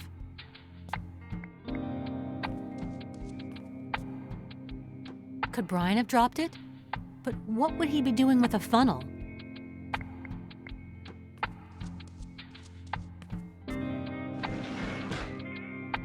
Brian? You there? Nothing. He's so far down he can't hear me. But if I scream louder, Tarantula is sure to hear me again. I'll take 2. They're empty, but they may be useful for something. Who knows? Yeah, I guess it should pierce through the plastic without a hitch. Ready. That doesn't... Not that I listened much in school, but a while back, Brian told me about this dumb thing I keep remembering ever since. It was some sort of contraption you made by connecting 2 yogurt containers with a wire. Something like this, though I haven't attached one of the juice containers yet because I don't know how long I need the string to be.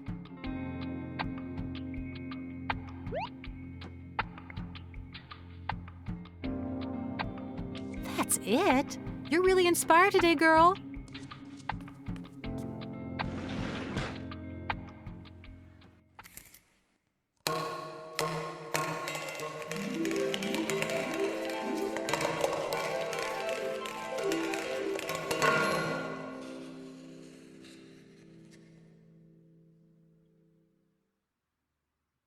Brian? Brian, can you hear me? Brian? Brian?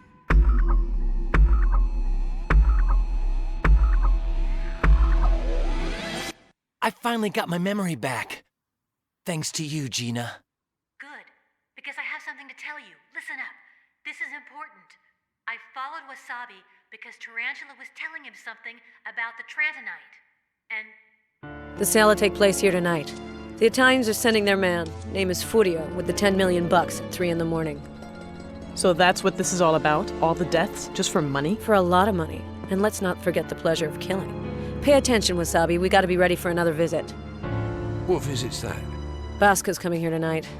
The dead bloke? He's alive. He's Whoa. incredibly tenacious. Half-vet still at stand guard. A mafia hotshot named Furio. Thanks, Gina.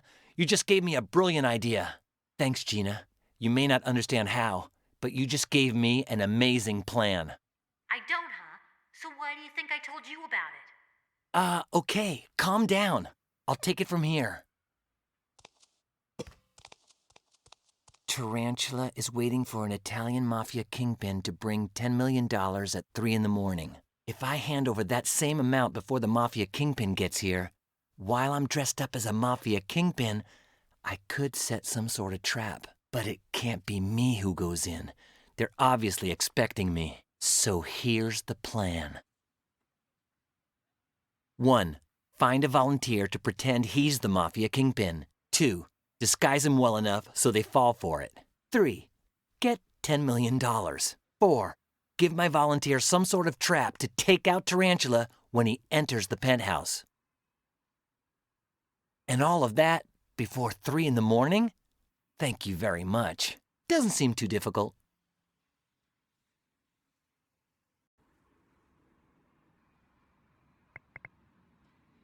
Probably leads inside the building.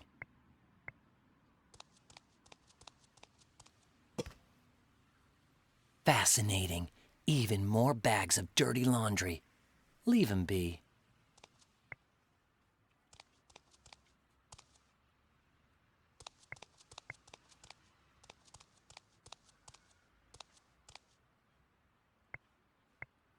Yuck. Ah! Gross. Ah! Hey, it's not a rag. It's a scarf with strange markings. Call the police. Yeah, sure. Just what I need to do right now.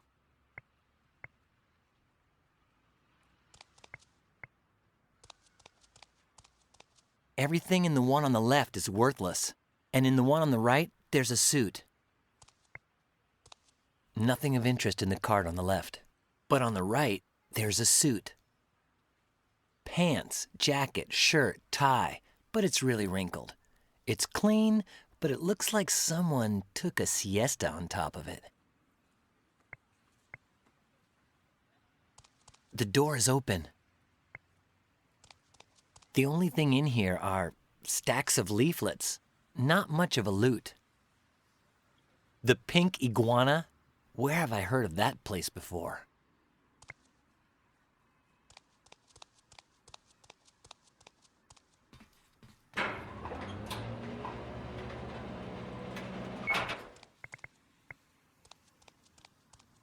Wait, those doors can't be opened from the outside, and I may need to come back in later on.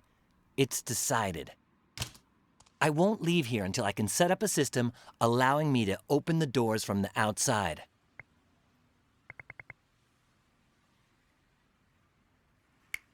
I've got it! The scarf is so thin that I can slip it under the door, and if I tie one end to the bar that opens the door, I can just tug on the other end from the outside and presto! It's open sesame time. Perfect! I'm sure that'll work.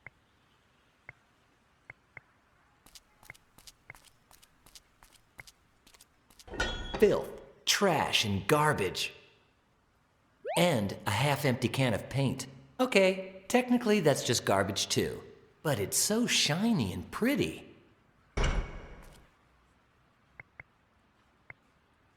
Great idea. Done.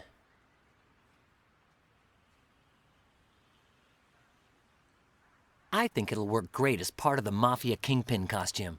What kind of shady deal could go down without including a silver briefcase?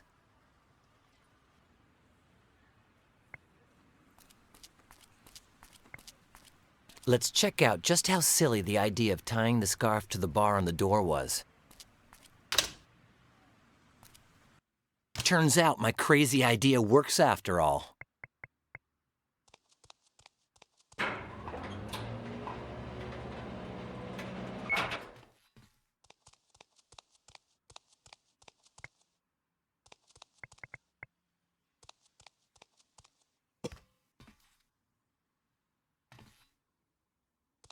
Gina, everything okay?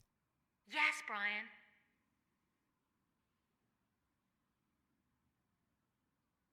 Look and see whether Bennett's got $10 million in the ironing room, will ya? You bet, Brian. I'll go look right this minute. Good. Are you just saying yes like you always do to idiots? What do you think? Let's talk about something else. An Italian Mafia kingpin? Can you imagine if he belonged to the Sandretti family?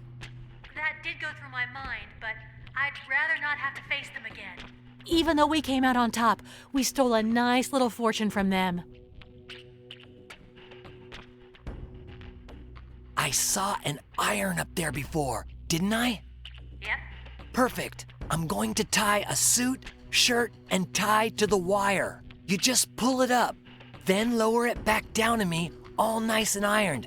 Can you do that, honey? Hello? Gina? You there?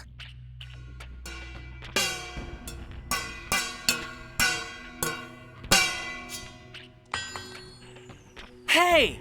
No reason to be so rude.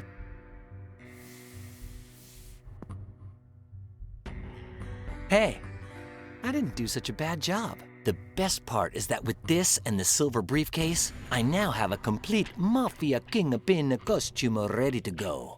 One less thing to do.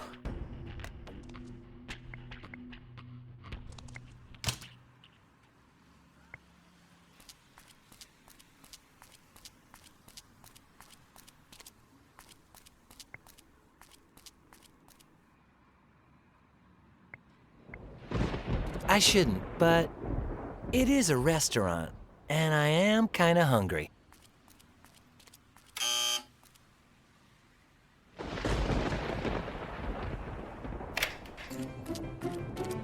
Hold your horse feathers. Somebody's knocking at the door. But... No one. People are so rude these days.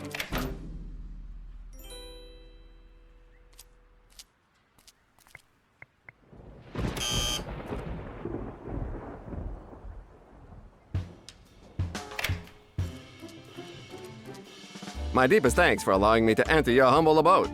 Encyclopedias, life insurance? Do you believe in life everlasting? Is your furniture from IKEA?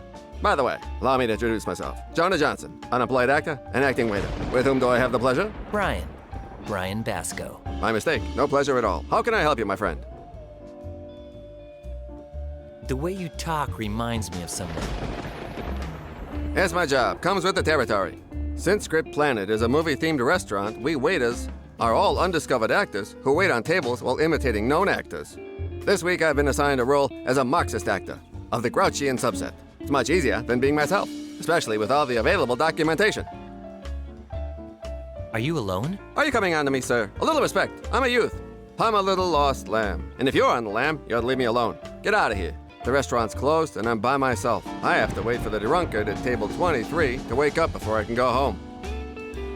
Who's the drunk guy at table 23? One of our illustrious customers, a bigwig from the movie industry. He's gonna give me a nice roll. Nice roll. That's why I've been buttering him up.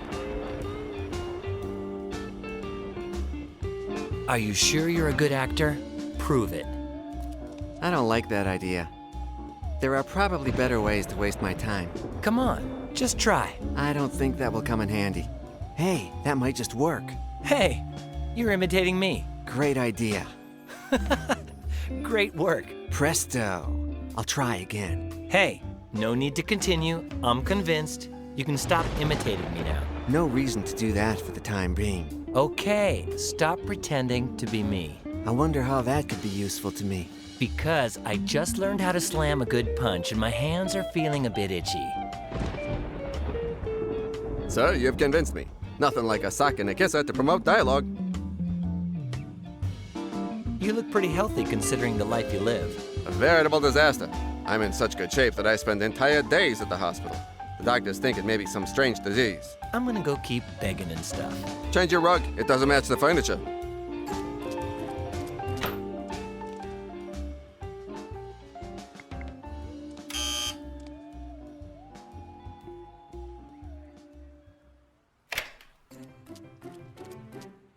Speak your mind, good man. Cat got your tongue? No, no cats allowed in here. They litter. How do you think you'd do at playing an Italian mafia thug? Oh, mamma mia, your papa is dead, and your grandpapa is dead. Your great-grandpapa is dead. Your great-great-grandpapa dead. Your great-great-great-grandpapa, he too, dead. All dead. Perfect. Now listen up. I need you to play a starring role as Furio, the Italian mafia kingpin, and hand $10 million over to Tarantula, a psychopathic, ruthless mercenary. A piece of cake, but the script. I am a method actor, you know. Without the script, I have no confidence. And without the confidence, I cannot act. And if I cannot act, the mercenary, she cut my little jewels of the familia off of my little body. And with my little jewels of the familia cut off, oh, mamma mia. Okay, I'll get you a script then. We got a deal? Someday I'll ask you for a favore. In the meantime, yes, get me the script. Well, it seems getting my hands on a script will be easy.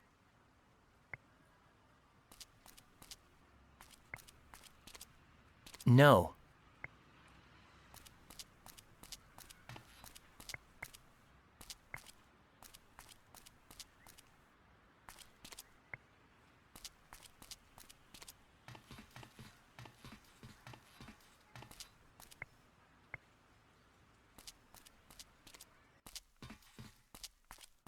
Hey, Tom. What do you need?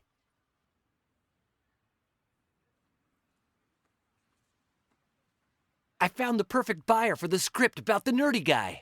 But we hardly even sketched it out. Our buyer wants me to write a scene for him that he thought of. Shoot. Here we go again. Back with the old creative producers. What does the scene involve? Furio, an Italian mafia thug, goes into Tarantula's lair, 'cause she has a precious stone called Trantonite. In exchange for the stone, Furio will give her $10 million. And the dramatic tension? Where's the dramatic tension? The appointment was at 3 in the morning, but Furio arrived way early because he's kind of a nervous type. So Tarantula wasn't comfortable with the whole affair, and Furio had to convince her he wasn't an imposter. That would work. Okay. How many golden chickens do you see on my desk? 1. Good eye, pal. When you see 2, I'll write the scene for that producer. In the meantime, I'll stick to polishing the plot. I've got to narrate. What is this silliness about the golden chicken? It is not silliness. It is theft. You've seen 5,000 Ways to Say I Love You, right? Of course. It won a golden chicken. It's a classic. And what a script. Thank you very much, pal. Yours truly here authored it. You wrote 5,000 Ways to Say I Love You? But they've made sequels and a series and... You should be filthy rich. Yes. But someone stole my script and kept the chicken, the money, and the recognition. Who stole your script for 5,000 Ways to Say I Love You? I can't remember his name. A novice of a writer. A boozed-up clown who was always falling asleep after lunch, no matter what greasy spoon he was in. Don't the homeowners in the building complain that you're here? Why would they complain? The building's owned by Golden Chicken Incorporated. I've won 2 chickens, even though one was wickedly stolen from me. I haven't paid my respects to the management because the doorman has it in for me. But I'm certain they feel proud to be accompanied by such an illustrious fellow tenant. What's in those jars out there? One of them just appeared in my mailbox one day with some medical supplies. Thanks for all your help. Thank you for visiting, pal.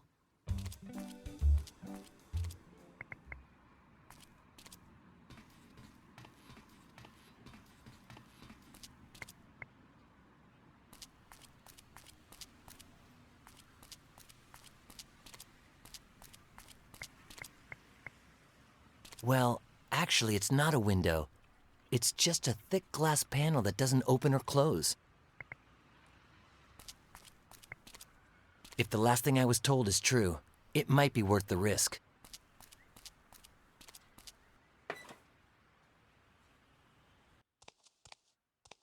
There's my chicken.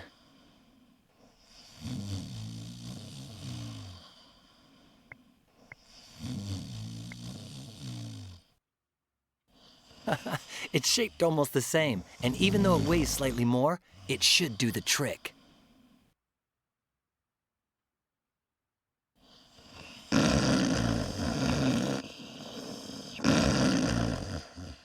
Shoot, he almost woke up.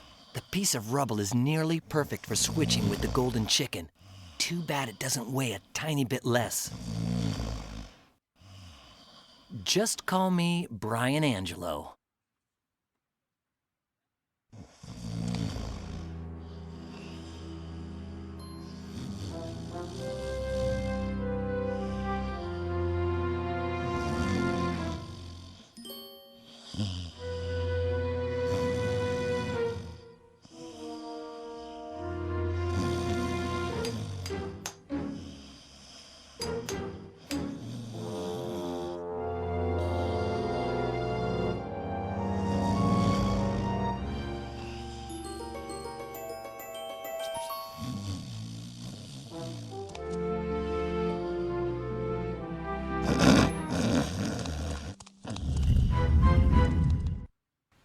This should be called 5,000 Ways to Drive Brian Crazy.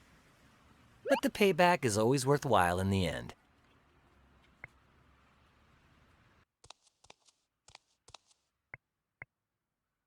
If you insist.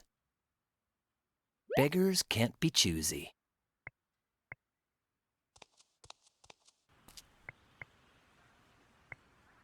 Hey, that might just work. If I place one bill on top of each stack of leaflets in exactly the right way, it could pass for $10 million. Well, that's one less thing on my anti-tarantula plan to-do list. That's it. I think it's becoming clearer and clearer to me just what the tarantula trap could consist of. But I've got to put on the old thinking cap again. Done.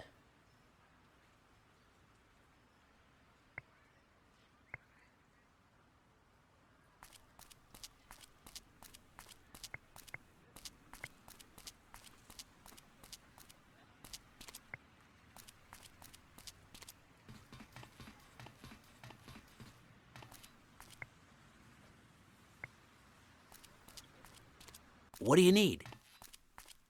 I need to tell you that I see 2 golden chickens on your desk. Yeah, I see 'em. I'm looking at 'em. All right, have a seat while I write the Furio and Tarantula scene for our buyer.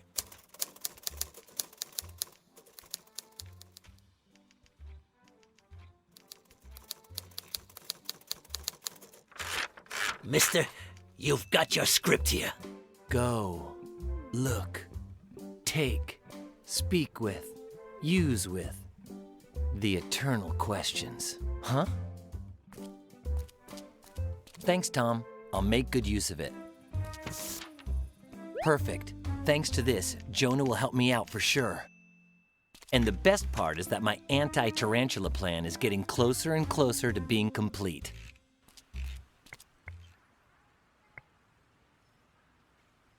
Good plan. I'll spray the leaflets with the chloroform, and when Tarantula opens up the briefcase, she'll immediately faint.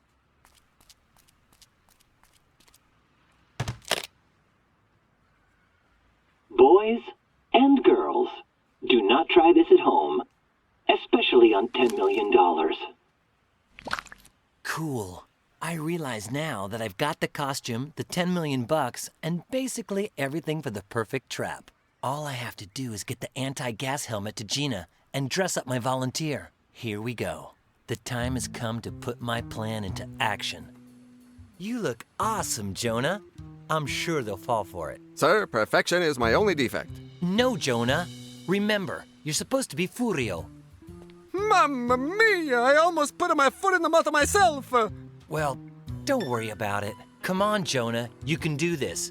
No performance is beyond your acting skill. I can do it. It is possible. Impossibile. I cannot. Why cannot you? I am scared, like a little chicken. Scared? The stage of fright. The most monstrous, hugest man I ever seen in front of the building door. Mekitico, man. It is a bull. It is a gargantuan bull of a Spanish matador. I don't move up from here until the bull goes arrivederci. Capisce? All right, yeah. Capito. Guess I have no other choice. Let's go check out the bull of the Spanish matador. Jonah's right. That ox is huge. But it doesn't matter. I have to get him to shoot, or my plan goes awry. I don't think that's a good... Wait. I can provoke him into chasing me and get him away from the main entrance that way, but where do I run to?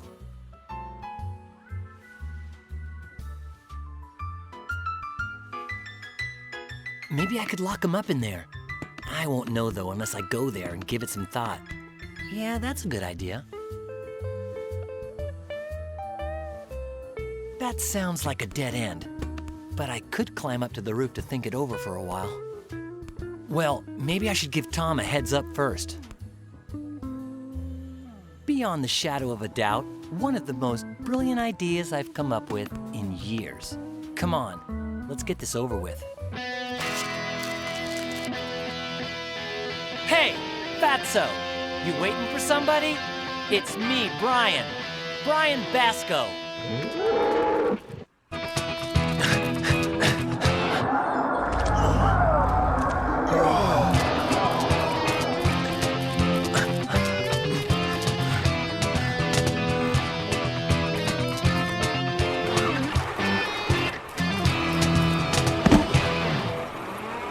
The bull is beaten. Now I'll find Jonah.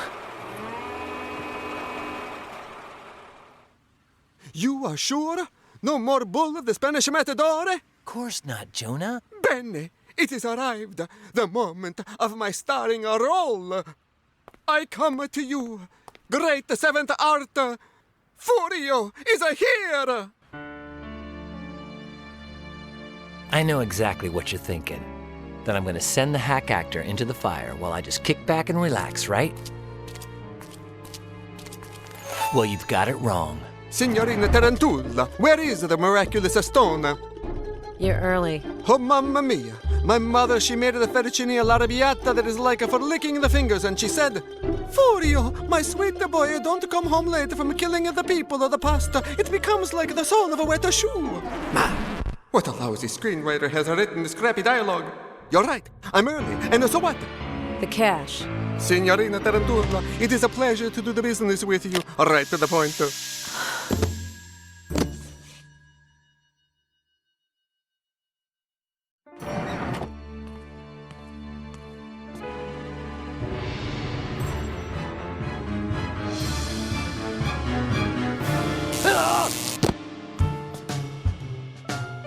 Bad hair day. Miss Palmer, nice dress. I owe you my life, and especially my daughter's. Consider yourself a free man, Mr. Basco. Tomorrow I'll make it official. Now, there's a lot of work to be done. The police are on their way. Is anybody gonna come untie me? You have the right to remain silent. Anything you say can and will be used against you.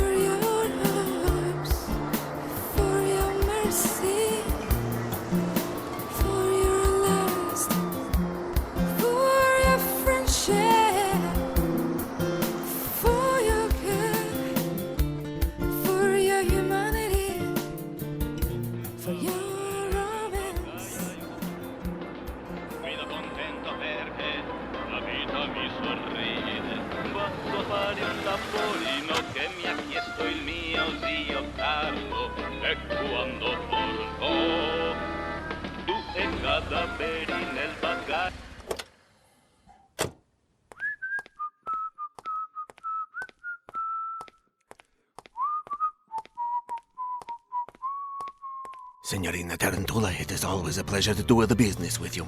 Always to the point. I'll give that Trentonite to the Sandretti brothers pronto. Enjoy the $10 million.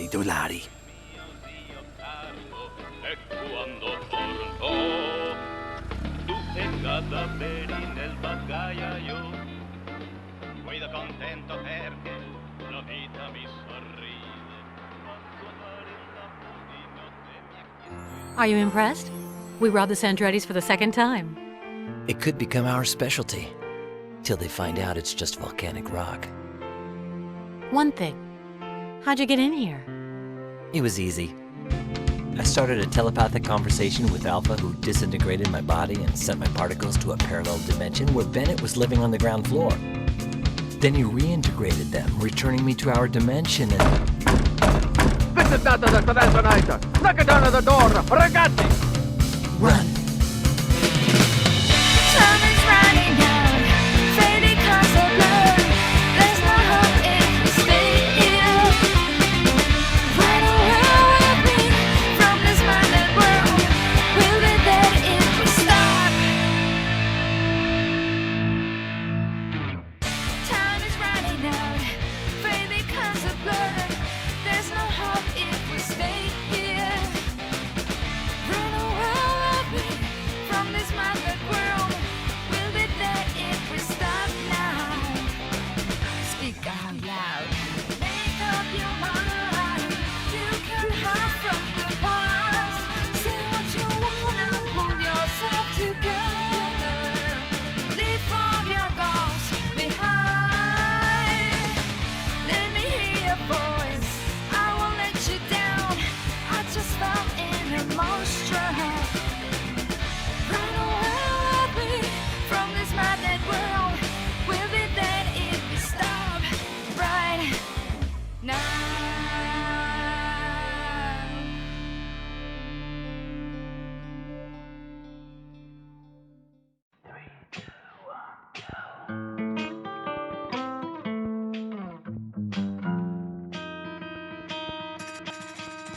When I saw how much you hurt me, I bought the devil his soul.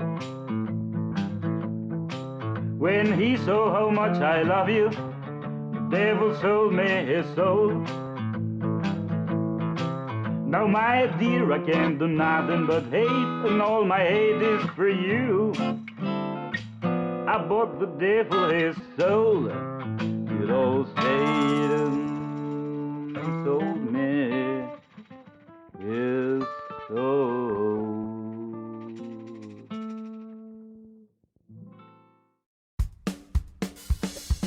Ho un cadavere nel bagagliaio, guido contento perché la vita mi sorride. Vado a fare un laborino che mi ha chiesto il mio zio Carlo, e quando torno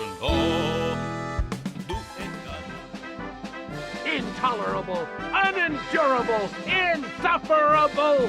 This game is even worse than the previous one. It's got tons of pixel hunting and more bugs than that entomologist in Chapter 3. The plot's impossible to follow.